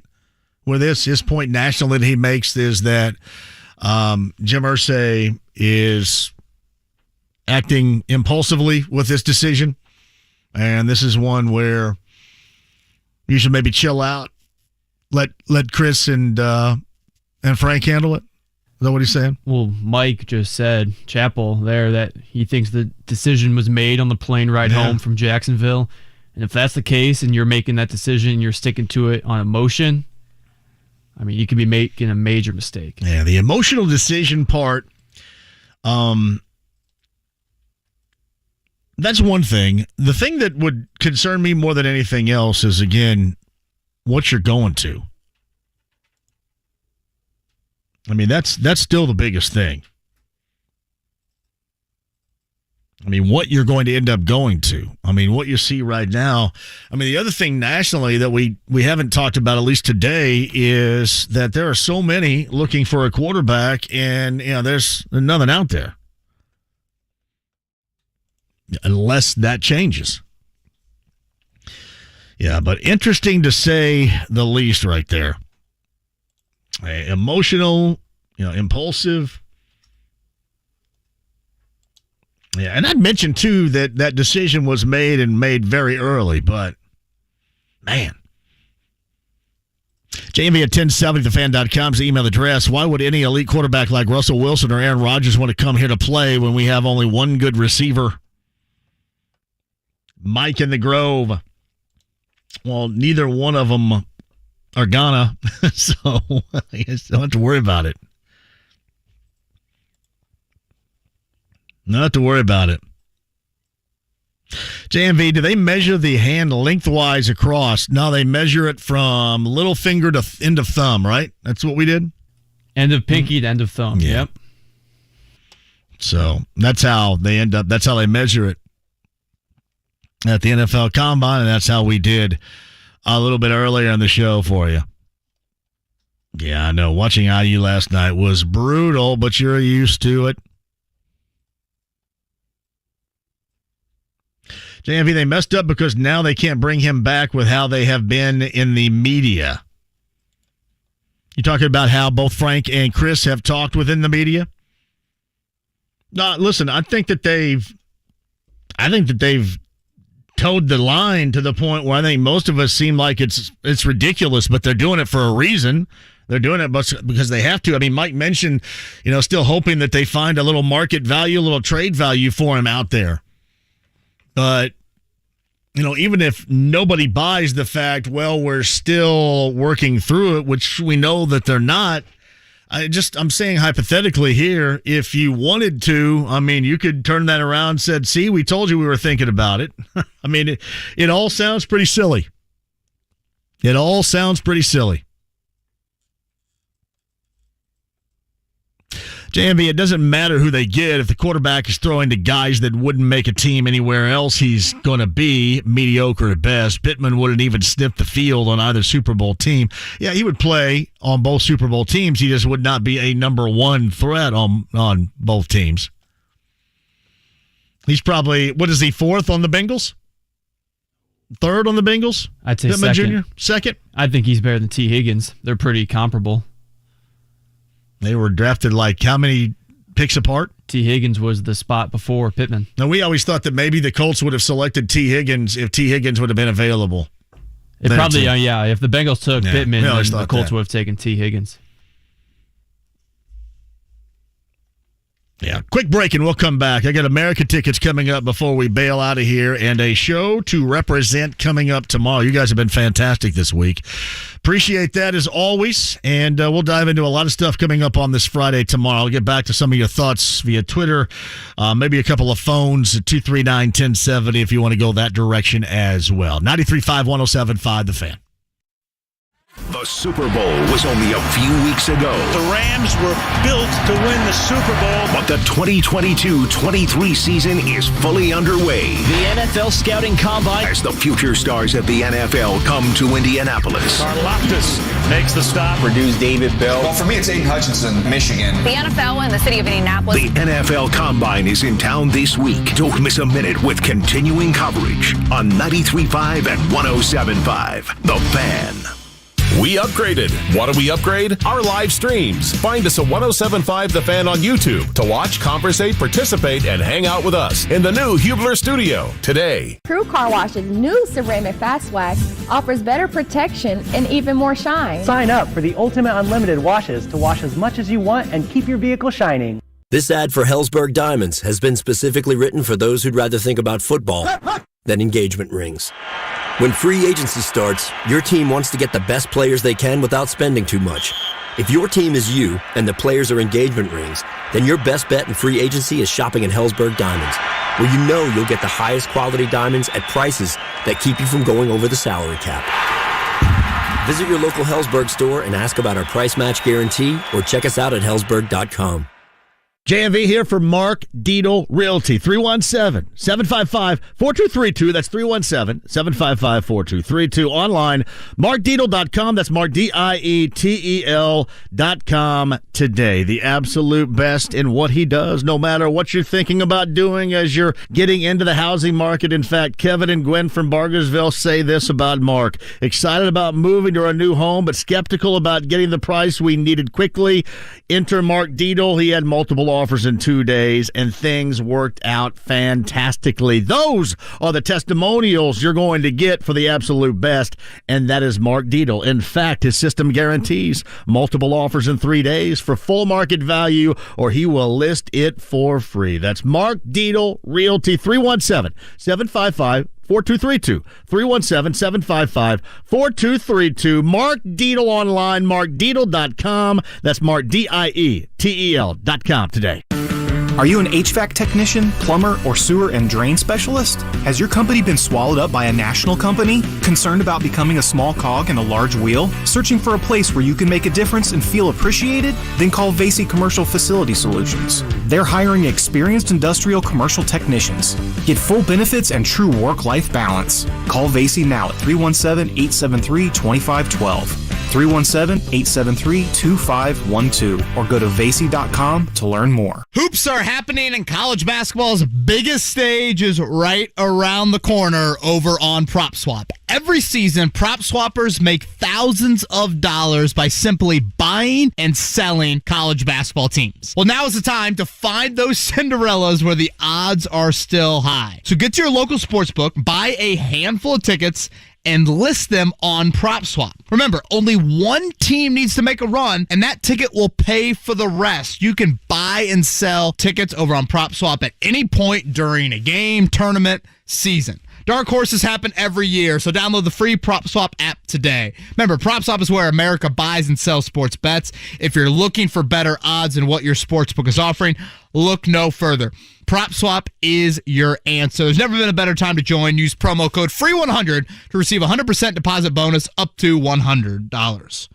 To find the best odds, join the real sports bettors and download the free PropSwap app today. Hey, it's JMV at Ray's Trash Service. They're all about protecting the environment while bringing cost savings to you. Natural resources are going up in price, and landfill space is disappearing. So Ray's is committed to preserving the Hoosier environment and serving Central Indiana with efficient, cost-effective, and responsible waste removal and recycling solutions. They're one of the largest recyclers in the state of Indiana with customer rebates on paper, cardboard, and so much more. Visit raystrash.com to see how they can bring recycling solutions to your organization.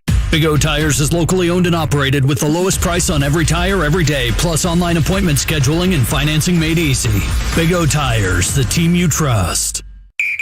The Pacers head to Detroit to take on the division rival Pistons tomorrow evening at 6:30 on 93.5 and 107.5 The Fan.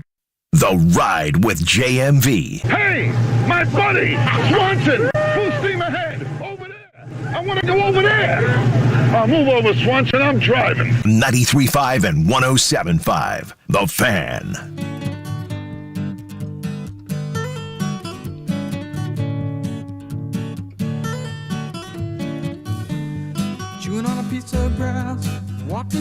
This is America right here. They're going to be June the 17th down at the Brown County Music Center in Nashville, Indiana. Our good friend Christian helps get all those shows down. That's going to be a fantastic time. I think that if you win these tickets, or if you plan on going, we should make a weekend out of it down in Brown County. How about that? Good show. Number 9 is going to go on us. A lot of people suggest this is not yacht rock. This is AM Gold. There was a day, it was called AM Gold because there was a day when music played solely on AM. And you could probably say it's both, but I know American now to be, and they should love that. I think the only guy that has been now recategorized as yacht rock that doesn't like being described as such is like Boss Skaggs. We all need to tell Boss Skaggs to get with the program, too, because that has given new life and new legs to some of this music, honestly. Not this, but this has also probably been known in the past as classic rock realm. But, you know, stuff like Ambrosia and Player, there was a time when you wouldn't want to listen to that for 5 seconds.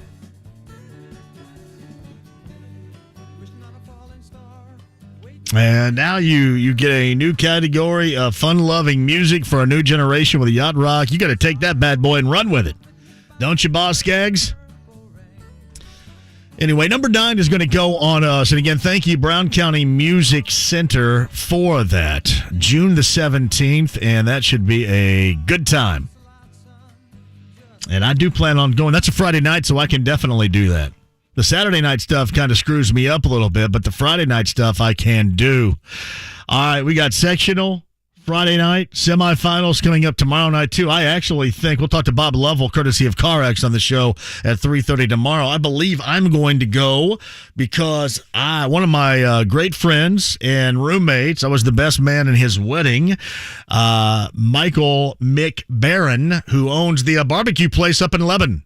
And I can't think of the name right now, and he's going to be pissed. I just can't think of it. Barbecue place in Lebanon. Somebody, Twitter, tell me. But he owns that, and his son plays for Bloomington South. And his son came off the bench because of an injury on Tuesday night in the first round against Martinsville and scored the game winner. A little baseline layup. And I'm going to go down. I think Bloomington South plays East Central coming up tomorrow night.